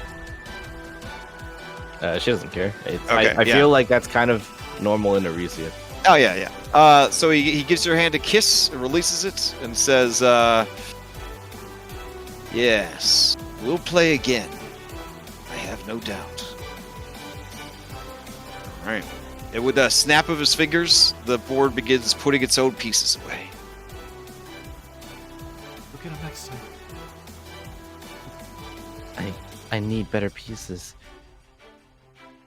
That magical set that Gaius has. Oh, that would make a big difference. Oh, it's some good really stuff. Shiny. Blue sparkles. Cool. You need to get They're signed by Valis. signed by Valis. Man, this is some good music. Yeah, it was an actual chess match. All right. The 3-hour match ends. Your friends and allies who were actually strong enough to support you, help you deal with the defeat. Ventis watches him walk away and says,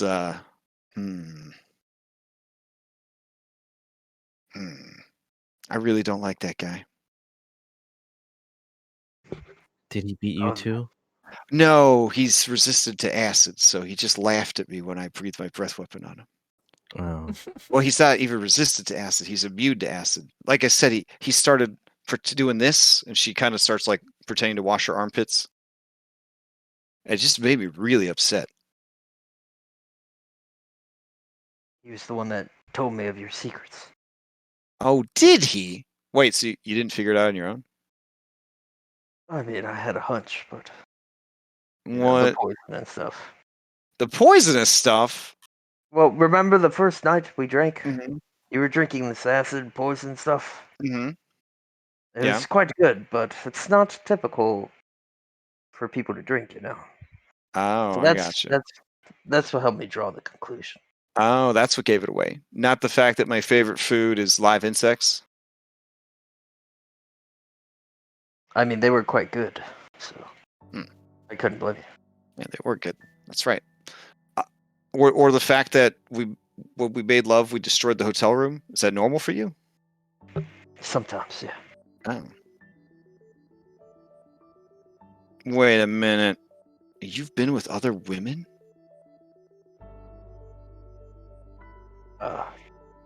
No, I'm just kidding. I've heard the songs. I know what's going on. Okay, good. You had me worried. Yeah, we're straight. Yeah. All right. So, do you set sail?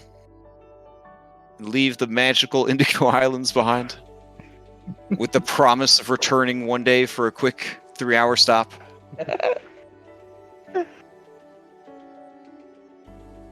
Yeah, I think so. Aw, look at that support from Anastasia. Practice anytime you want. No, well, we have 3 hours to kill. Yeah. Kyra says, you know what, Reset? Anastasia's right. She'll practice anytime you want. She runs away. Okay. Nessa watches the 20 squares situation. Says, oh man, Reset's really into that game. It's kind of dangerous though, Cyrus. How so? Well, the Lotus Witch says that game actually hacks reality. Like, with an axe, I guess? Like, chops it up? Her words. I don't know. She says it hacks reality. So I assume it's like a weapon or something. Does sound ominous. Mm-hmm. I asked her if she ever played. She got really upset. So... So either she's against it, or she played it and lost. Maybe. Maybe that's how she got banished from the Island of Time. I don't know. I don't know either. Island of Time's like really far away from what I understand. I kept asking Chandras if we could go there, and he just kept getting more and more upset. I don't think he likes me very much. I don't know, it's hard to say. All right, so what's the plan here? You got to go fight this chimera. We do. Do you feel inexplicably drawn to it? Like it's pulling you towards it? It's definitely making the hair to the back of my neck stand up. You're not gonna become her rider, are you? No. Okay. Okay, good. All right. So you guys head out into the seas. Let's see. Where's my sailing stuff? Ah, there we go.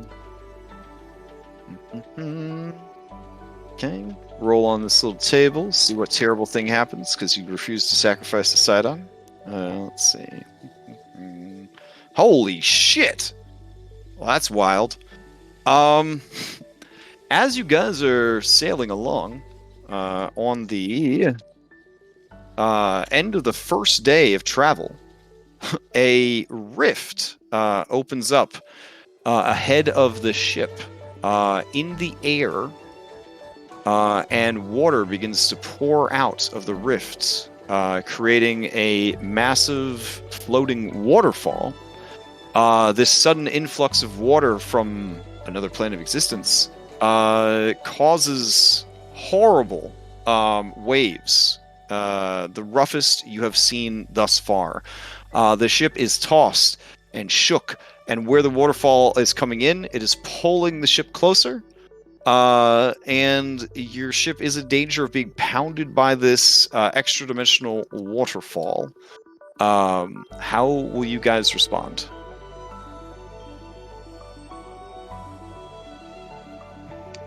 I'm gonna call the strongest hands on the row deck. Okay. I'm gonna go down there with Pythor and all the stronger, more formidable members of the rowing party.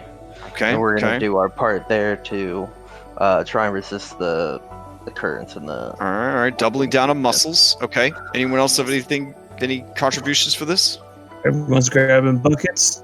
Okay, and buckets. Bailing water as much as possible. Okay. Toying with my heart there. That's fine. That's a perfect answer. Okay. Anyone else that doesn't play Sea of Thieves with me that can't abuse my Sea of Thieves love? How do you deal with this? Extra dimensional rift from the elemental plane of water. Yeah, I'm going to run to the to below deck to Okay. the Arcana team, who is obviously all have locked themselves into the room. Oh yeah. Hypatia immediately took all of the nerds from the Indigo Islands and put them on her loom deciphering team. Yeah. I'm gonna run to them and just yell out. There's a hole in space, shooting out water at us. Oh man, yeah, they're excited about that. They start screaming at you. Did you get a sample? Are there any elementals coming through? Well, one of you come with me. Okay. Go. I'm gonna run them up. Okay. Yeah. They come up and they adjust their glasses, and they're just like, "Oh wow!" as they look up at the elemental rift that is about to basically crush the Ultros into the ocean.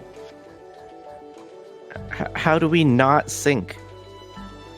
Oh, I would say steer around the waterfall. Man, even Phil knew that. Alternately, if we had enough people, we could let the current carry us underneath and then try to submerge and then buoy up on the other side. Can we do that? Well, I mean, the ship might flood and, everything will get wet. So that's probably bad. And if it doesn't work, if the ratio of air to water within the ship changes too drastically, then the ship will just sink. So that's probably not a good plan either. Just tell us what to do. Oh gosh. I'm gonna say use magic to try and get the boat to not go to the waterfall. Oh, okay. Well, you're the magic group. Oh, right. Yeah. Okay. So they will begin blasting sails with, wind and using, I don't know, levitation and other lower end. Yeah. To try and get this giant aircraft carrier of a ship to change course quickly enough to not be pummeled by this. All right. Anyone else have any contributions?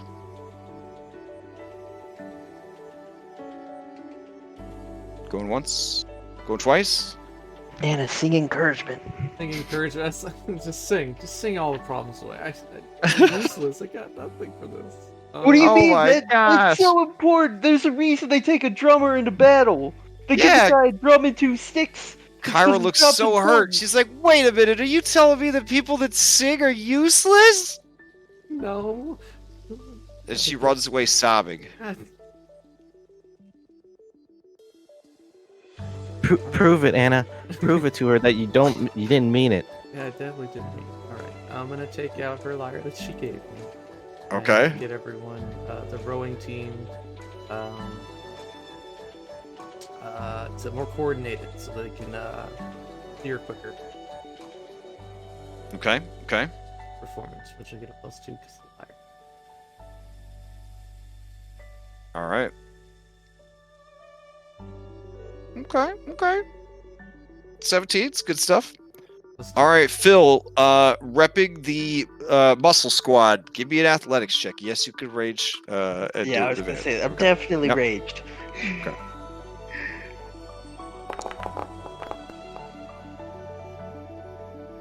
Okay. Okay. Nice. All right. I guess since Reset foisted her problems off to the nerd squad, we'll have Hypatia roll an Arcana check. There we go. Okay, nice. All right. And Cyrus, bucketing. We already have athletics on this challenge. Let's see. Would that be? I guess we could probably do 2 athletics. This is a fucking boat after all. So, all right, give me an athletics check. Alrighty.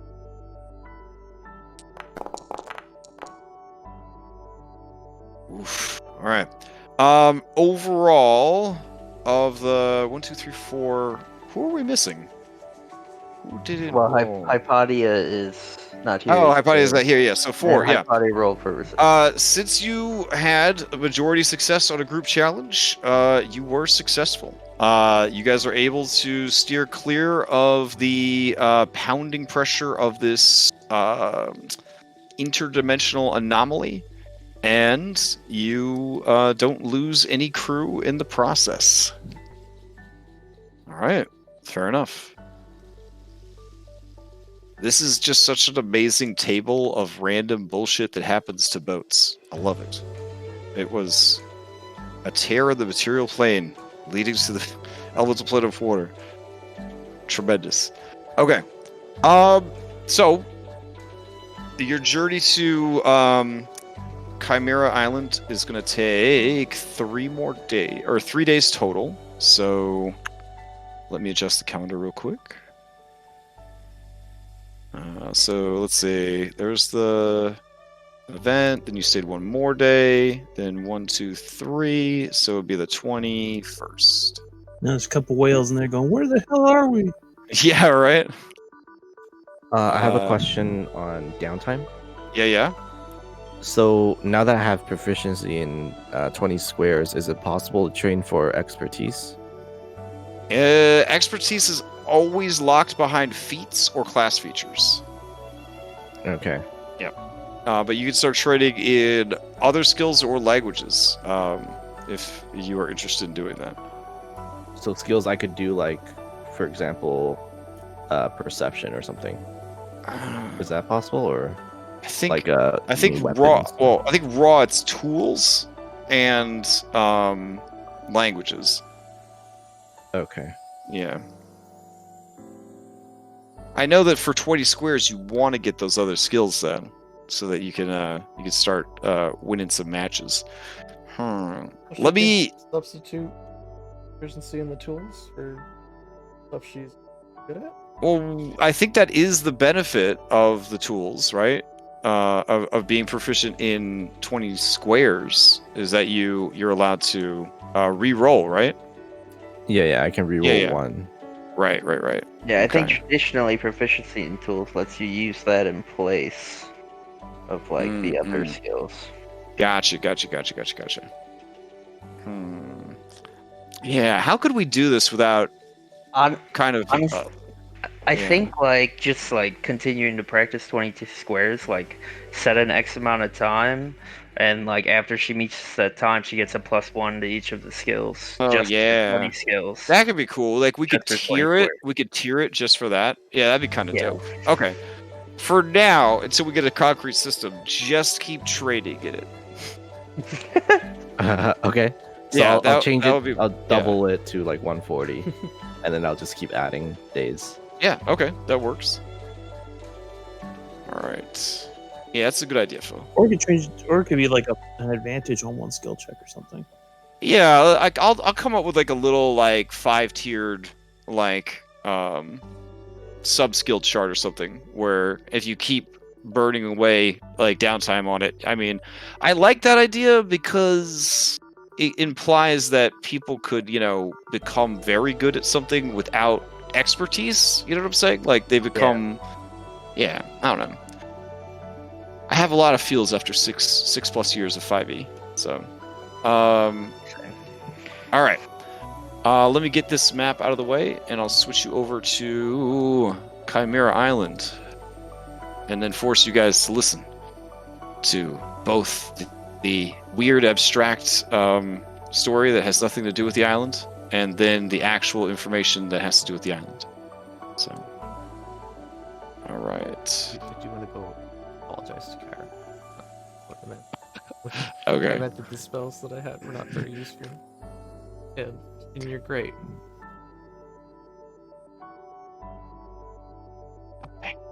Or she does her. Yeah. Debrief. As you deliver your apology, she dies. So. Oh god, not this again.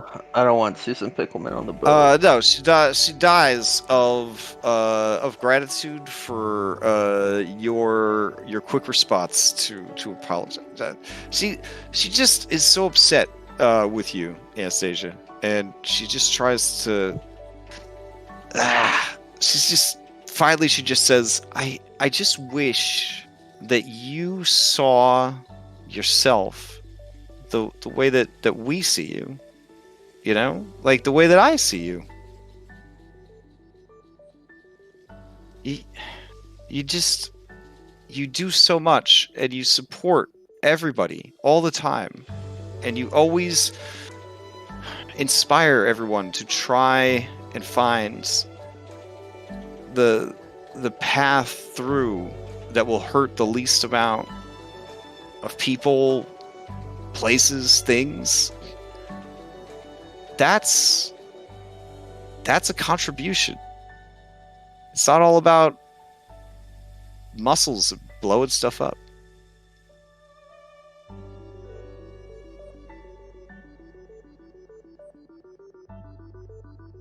Anyways, I have to get ready to, as Chandras puts it, waste everyone's time with stories that have nothing to do with the islands. Like yours better.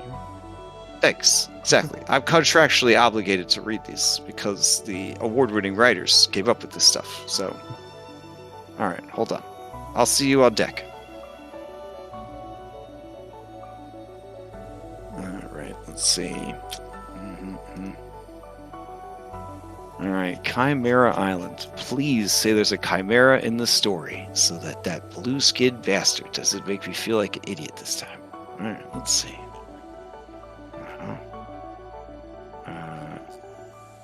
Oh man, it's not even a chimera constellation. Oh my god.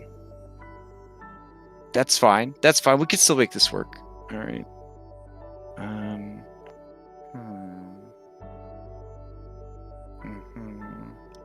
Oh.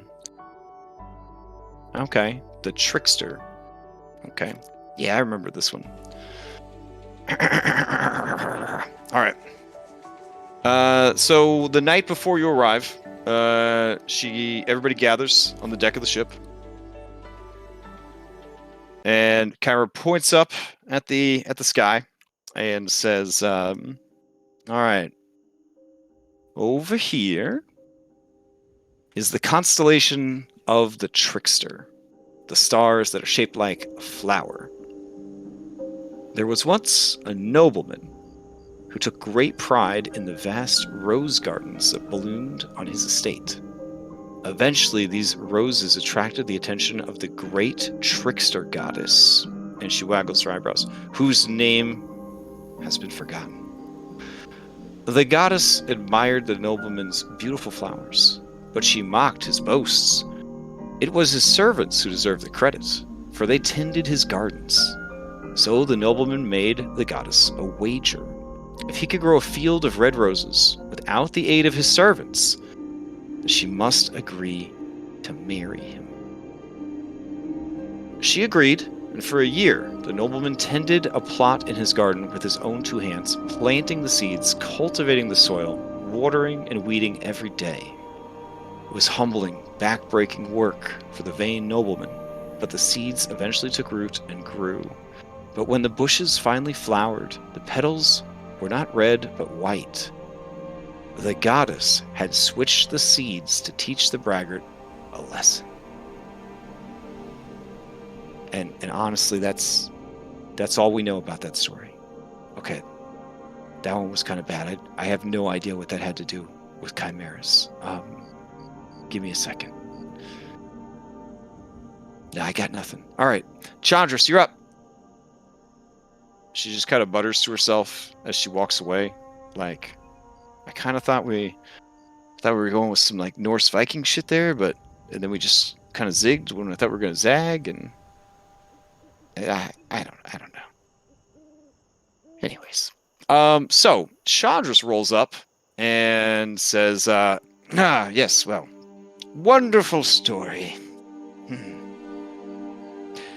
I guess there's roses on the island. And he just kind of makes a big shrug.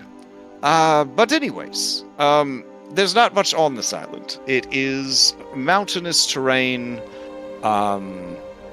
forests, scrublands, lots of shipwrecks. Any ships that get too close are generally attacked by packs of chimera. I'm assuming by now that you all know what chimera are, or... Yes? Combination No? of creatures. Yes, exactly. The chimeras are the creation of the great goddess Lutheria, who some claim is the mother of monsters. The Chimera Queen is said to be the oldest of all the chimeras, and the mother of the chimeras that you find out in the world. This island is and has been her lair for a long time, but her brood's attacks on the shipping lanes have finally pushed the king too far, and he has offered a tremendous reward for her destruction. Chimera are a varied species, different combinations of creatures and animals. They almost all can fly, almost all, not all. The Chimera Queen herself has instinctive and total command over her children. So do not expect to engage her alone. She will make a call out to the other Chimera in the region who will rush to her aid. I suppose if you are able to defeat her swiftly enough, you could probably get proof of the deed and get out. Perhaps with the death of their alpha, mother, whatever, they will leave, or perhaps seek vengeance. Chimera as a species are not overly bright, despite having numerous brains, or perhaps as a result of those brains constantly being at conflict with each other. Regardless, this creature is of and from Lutheria, so she may or may not take offense to the slaying of this creature.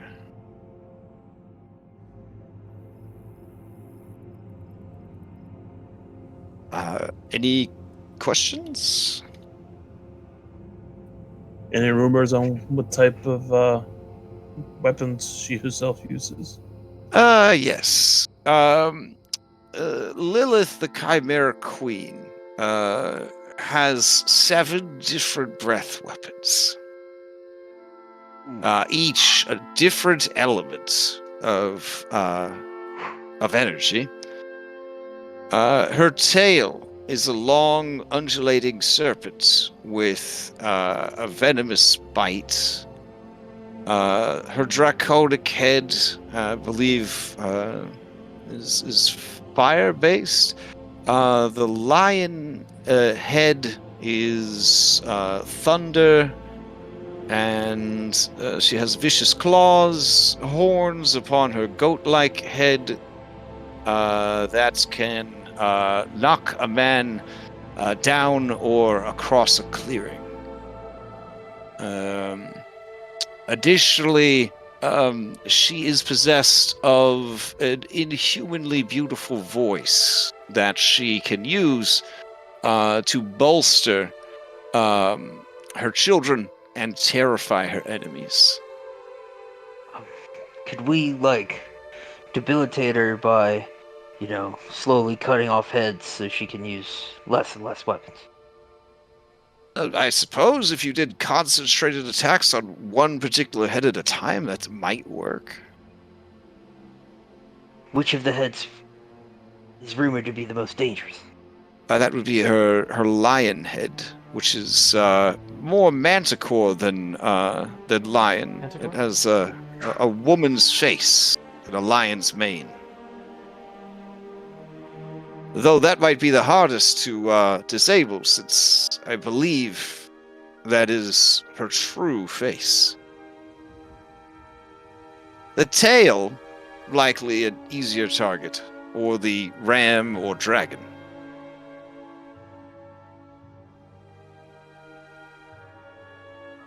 Okay. You will see Yeah, all manner of terrifying things on this island. Know also that some of the older and more powerful chimera are not just resistant to magic, but repel it.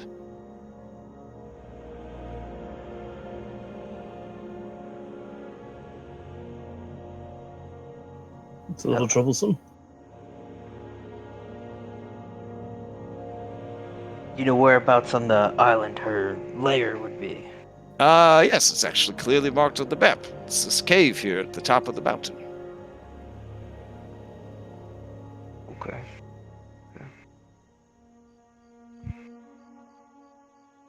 Again, there's nothing else here. No, she doesn't allow anything to live on the island, and her children have hunted down everything edible.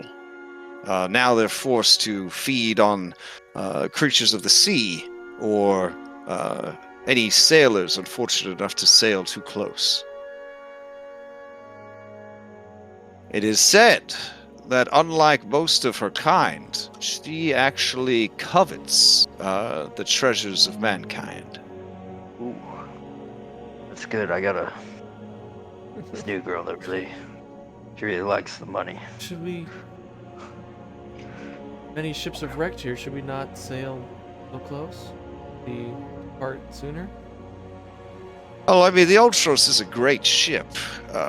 It would be a good trial run to see how it fares against the attacks of monstrosities.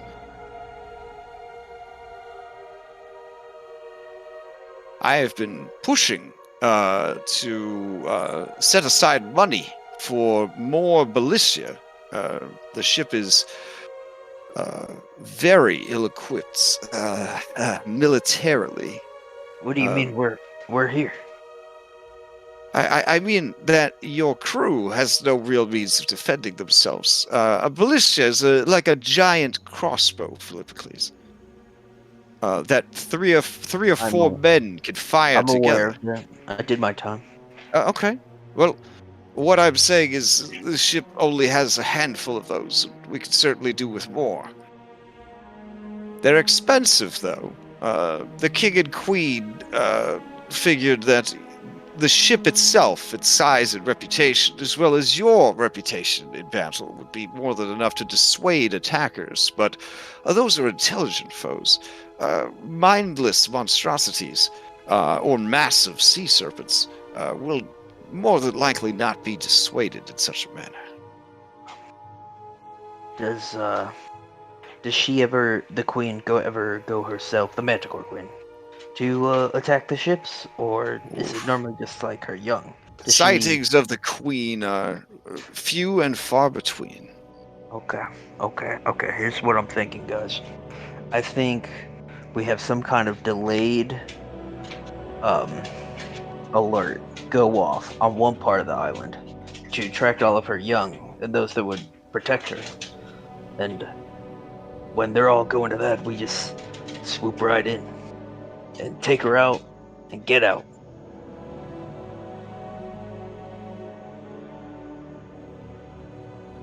We do something like that? I fear whoever we send for the distraction is going to a death sentence. No, that's why I'm saying delayed. Can we like set something up to like happen after we're ready? You know what I mean? Like a delayed fireball kind of thing or something, but on a bigger scale. Can we do something like that? But they can fly.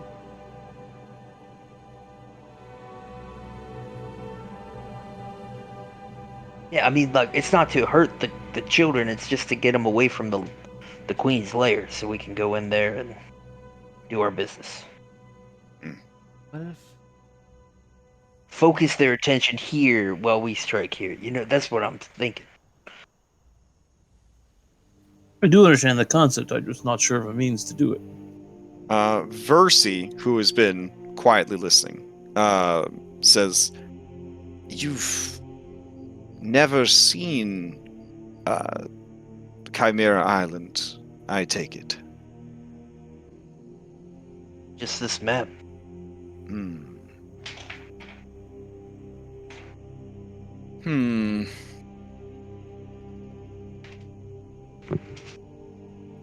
She kind of looks over at Kyra, and Kyra's like, I don't really need to show them. I mean, we don't want to get too nervous before they get over there. I mean... Okay, fine. So you're probably picturing like, oh yeah, she's got like a dozen extra Chimera. That's cool. That's cool. But it's a little more complicated than that. And using some illusion magic, she throws down. What are these? What are these guys for you?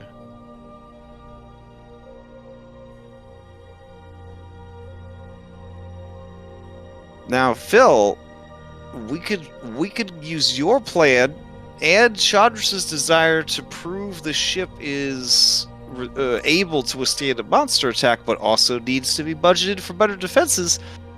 I mean, we could try to get them to attack the ship, and then while they're attacking the ship, that's however many they won't have to protect the queen. And then, you know what I'm going to say now, Phil. You know what I'm going to say. A small elite team of highly trained individuals sneak in behind enemy lines and deal the killing blow. I'm just concerned for the ship if we're not here. What does everyone else think? What if we hop off and the ship can keep going, and then maybe they'll chase them? The easier to defend themselves, maybe, than rather than just sitting in one spot. What if they go around the island while we're our thing, and we can meet them on the other side of the island and get out of here? Endis nods at you, Anastasia, and says, "It's a classic Oresian tactic against a stronger or more numerous opponent. Take advantage of your speed and maneuverability, lure them in, keep them angry, and then face them at the time and place of your choosing."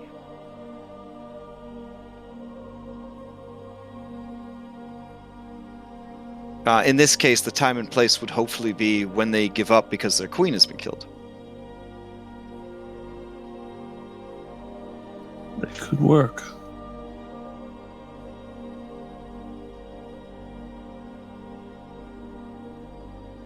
Yeah, Chandra's chimes in and says, I mean, there's no ship that they're not willing to attack.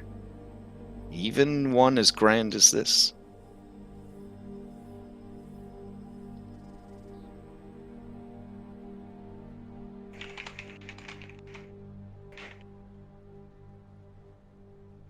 Okay. But I do want to point out, from a conservationalist, preservationalist, zoological standpoint, that chimeras as a species cannot breed. So if you kill the mother of all chimera, eventually the species will go extinct. But that's a good thing. They're evil creatures. Oh, it's very evil. Yes, they are full of hatred and malice. Aren't they also created by mages? No. Lutheria made the first chimera, and she just keeps cranking them out. Mages have attempted to create such creatures, but nothing has really managed to stick. There was I had no idea you were so interested in arcane zoology, Cyrus. We'll have to discuss the failed owlbear experiments of the last 300 years. I'd be up to learning more. As a hunter of monsters, I tend to try to learn as much as I can. Yes, it came to some transmuter or another that an owl and a bear could be somehow merged into one new creature, which did start a whole series of arcade experiments to essentially create laboratory chimera.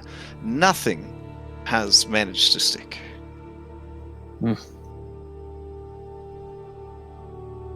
Which is actually lore for the game, because there are no owlbears in Thylea.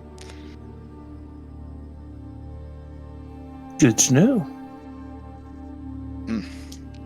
And an owlbear, in a way, is basically a low-level chimera. Now, is it considered a chimera or hybrid? Because there's only two.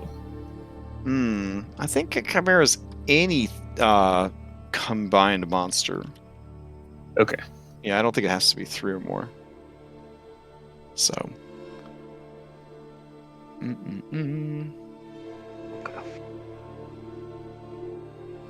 It's also a concept, a thing that is hoped or wished for, but is in fact illusionary or impossible to achieve.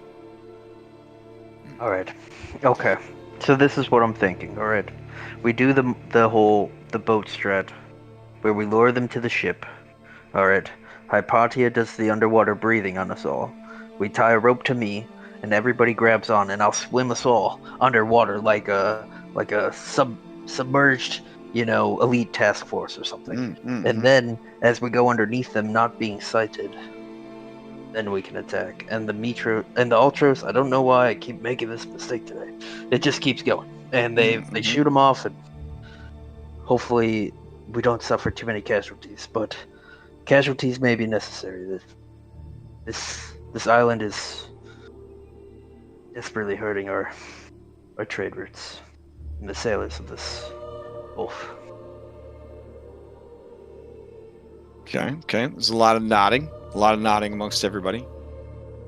Ventis says, so I've been reading all this paperwork that the blue guy gave me, and there's something on here about a B team will grant me immunities, but also limits the amount of work I have to do, while also ensuring that I get gains. This seems like a win-win-win situation. Is there any reason I wouldn't sign up for this? I mean, unless you wanted to fight by my side. The gains seem to be very abstract, though. I asked Bullbug how much money he makes on the B team, and he said enough. And then I asked that bear, and he just tried to hug me. So I'm really not getting a lot of answers. Loria said I get to hang out with Phil. Like, no one could actually tell me how much they're getting paid. And, I have a horde to rebuild, honestly, right? And I don't know if this B team is going to be paying the bills. And my understanding, based on the Storytime Hour, is that the Chimera Queen has a lot of money. So, I'm just saying that, I am a dragon, and, for some of the money, maybe. Yeah, No. I think that's fair. I would love for you to be there. It would feel much safer. That's when your dad shows up. And your dad is like,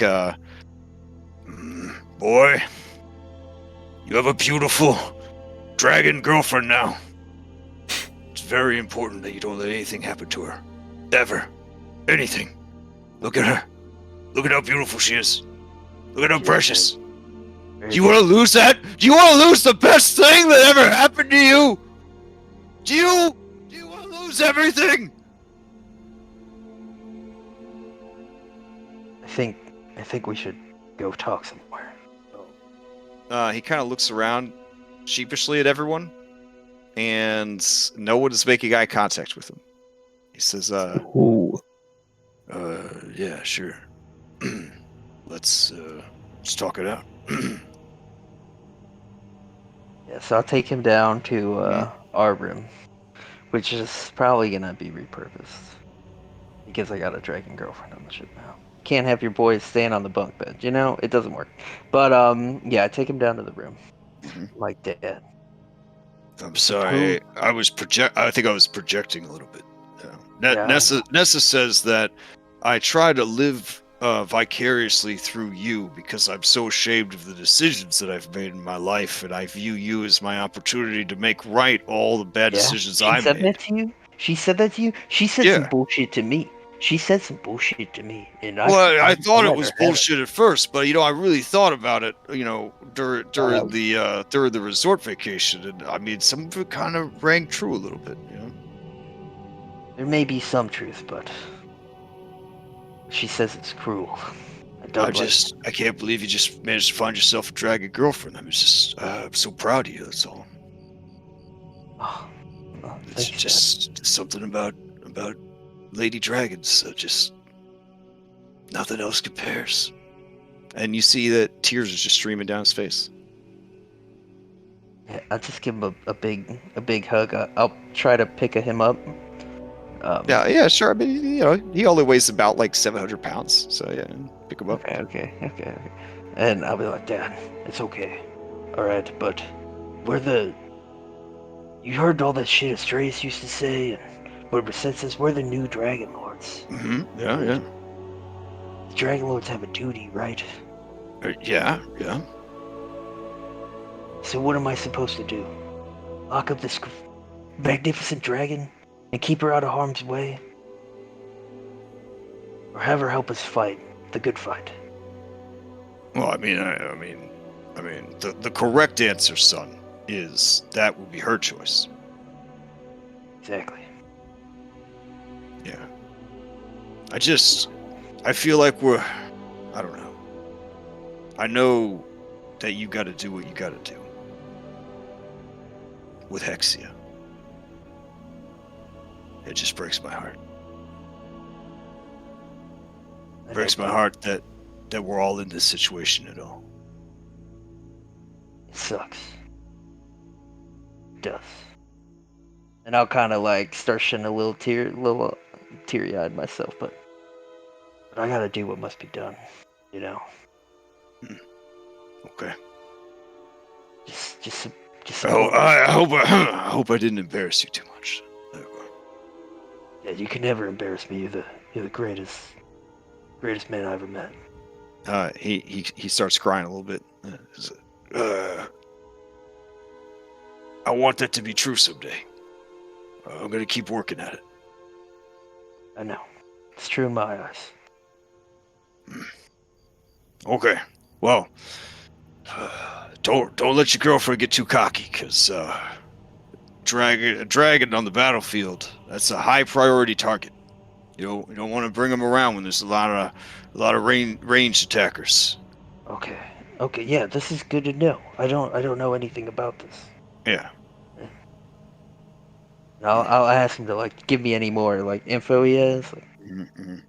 He basically mentions that they're very greedy gold diggers, and that they'll help you, but then they'll take like so much of the loot. Like you'll be poor forever if you rely on your dragon allies too much.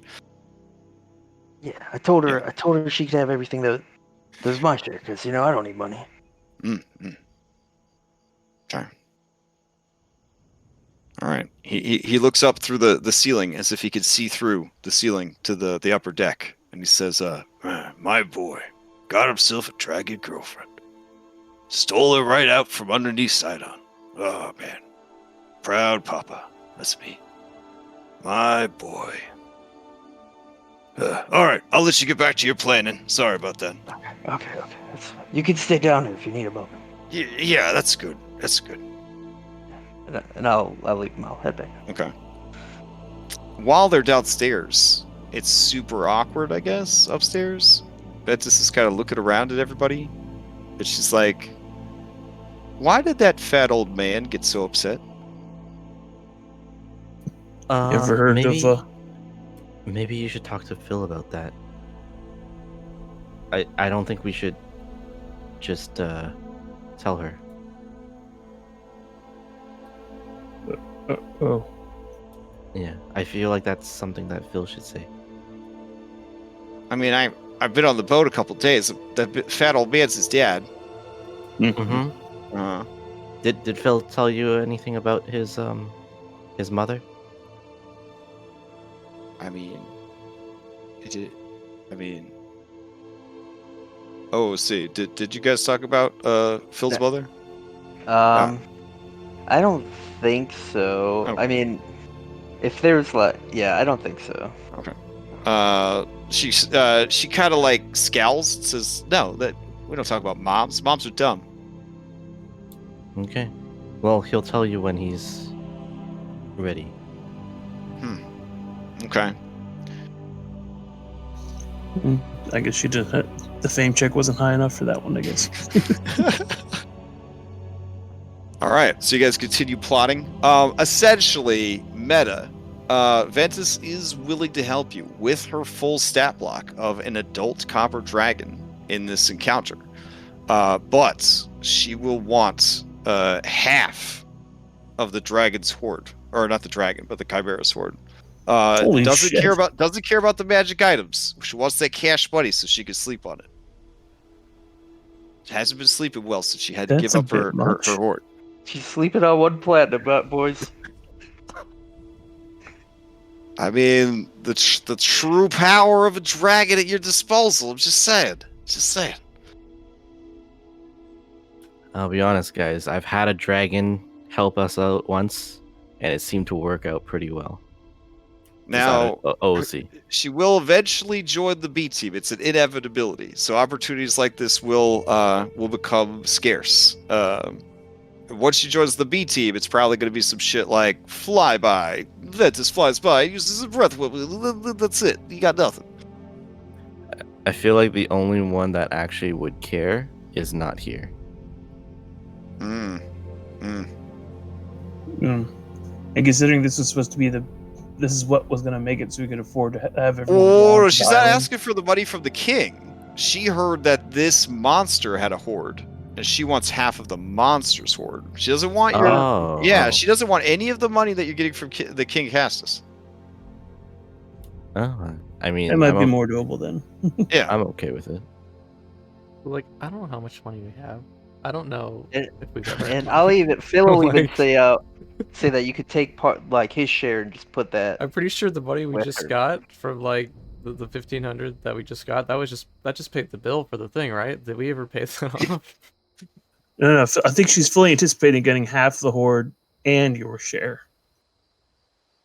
Oh, I mean, he already said he'd give her his share of treasure. Yeah. Yeah, but that's where my share was. So, So what we do is we tell her some of us will give up shares. So I give up my share, and then, one other and a half give up their share. That's how she got her share. You're asking a lot, Phil. I think it's cool. I mean, she's offering to fight. Did you see that illusion thing? Did you hear about the 7 breath weapons?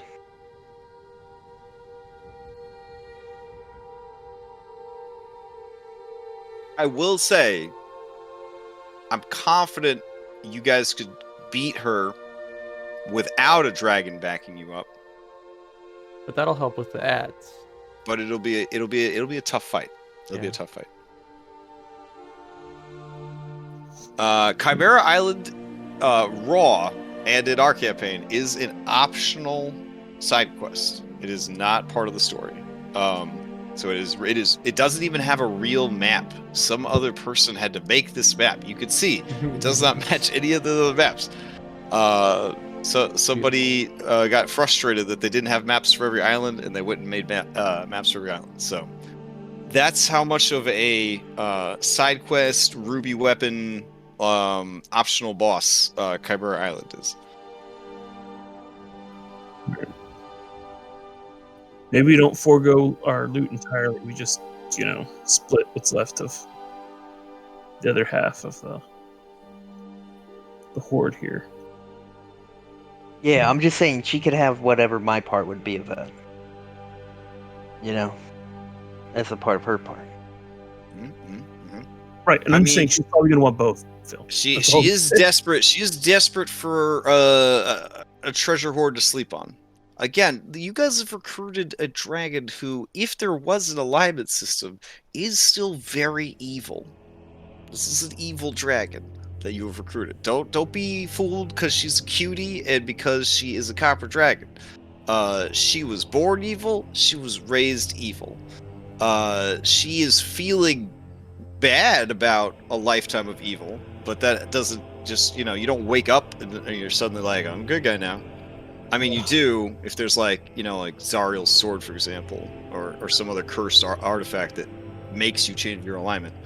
But all the fates did was remove the predisposition towards evil that was placed upon the dragons.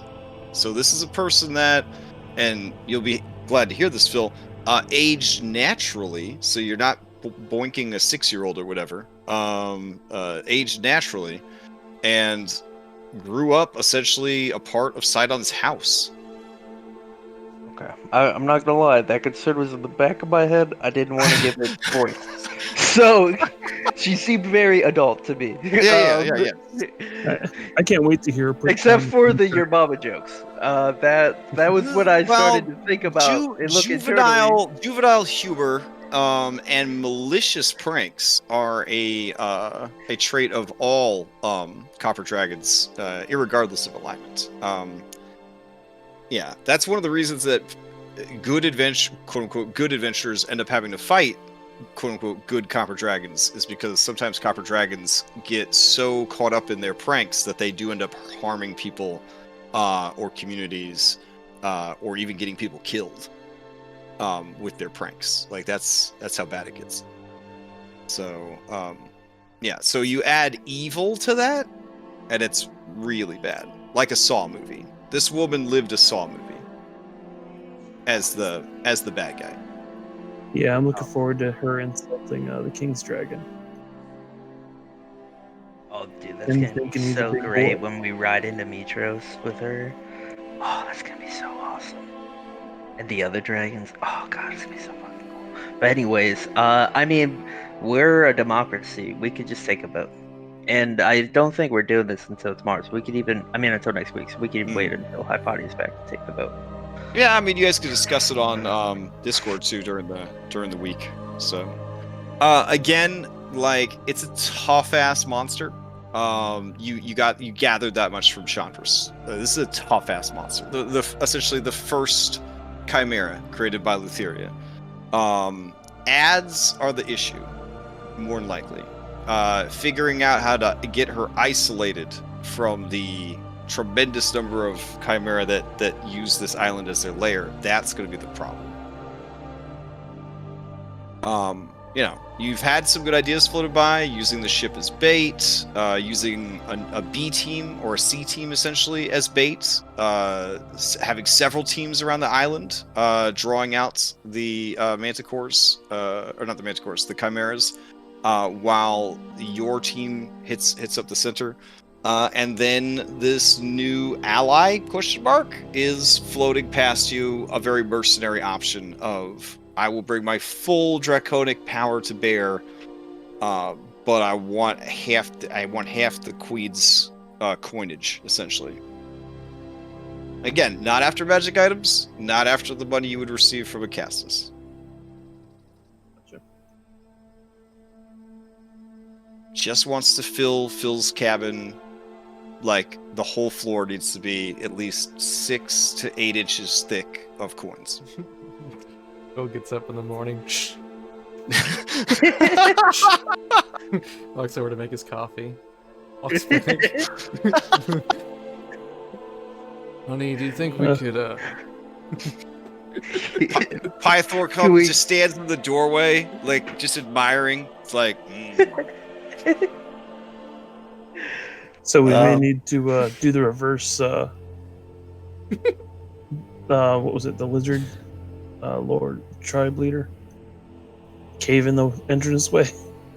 Oh, like block yourselves in with the queen? Ooh, that's a baller move. Oh, that's a ball. Oh my god. That's Wow. actually a good idea. Oh my god, my heart's beating faster just thinking about what a baller ass move that is. Holy shit.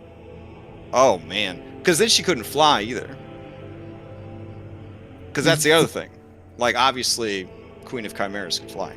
And if she gets out in the open, that's a problem. If she got to your ship, you currently don't have the artillery to deal with her. As a ship, you will lose a lot of crew if she gets to your ship. And even it would take even if she had all her children digging at the rocks to get in, it would take a while for them to get in. Yeah. So you may need to figure out a communications plan. Get your SEAL Team 6 to the island, and then when you drop the rocks, as it were, you have the rest of your forces do their thing. What's the range of your telekinesis, sir? 60 feet. Oh. Yeah, you probably need something more akin to like sending. I don't know if Hypatia has sending. Sending stones might be a good thing to see about getting from Vulcan. Oh, we do have our own artificer on board too, though. Yep, so he might have similar. Yeah, and we have a few days to get there, so. And we got some magic-y elves to help coordinate between them. So. Yep. I mean, sending stone's got to be pretty rudimentary. Yeah, they're still gonna tax that the resources though. They're still gonna tax the resources, but it won't be too bad. All right, so it sounds like there's a lot to think about to deal with Chimera Island. This is actually a pretty good scenario for very important shit that comes later on in the game. So how you handle Chimera Island is going to be a good learning experience for some of the shit you have to do later on, without giving too many spoilers away. There's a lot of islands. Okay, so we will reconvene next week as you deal with the Lilith, the Chimera Queen, and assuming things go well, afterwards you will swing by Fire Island and then head back to Mitros. Okay. I can also tell you this. I don't know if you want to know this, but completion of this 4th island is the milestone to level 8. So. Oh, thank God. Yeah. I'm only telling you now because you're committed to the island. I didn't want to tell you before, and then you guys cherry picked like the 4 wimpiest islands to get the level up. So, but now that you're committed, now we're gonna make it. Chimera Island is the milestone. So there's no turning back now. All right, guys. Maybe turn back. Yeah. Did you guys see Butterfly Island on the way here? Because, like, I saw Butterfly Island. I've seen your butterflies. Oh, yeah, that's true. I want nothing to do. I will take the Chimera. I've lived those butterflies. And died those butterflies. Yeah. Okay. All right. In that case, I will you guys around the Discord, and we'll pick this up next week. If you need me for anything, just at me on the Discord. Best way to get a hold of me. And also, I know I asked before, and some of you submitted stuff. If you could remind me what items you guys were hoping to get crafted by Vulcan and the Forge, that would be great. I want to update that document because I've been doing a lot of stuff with crafting in my prep time, and I want to see how I can make that work with what you guys are after. And you may have changed what you're interested in having built or having made based on how the campaign's been going.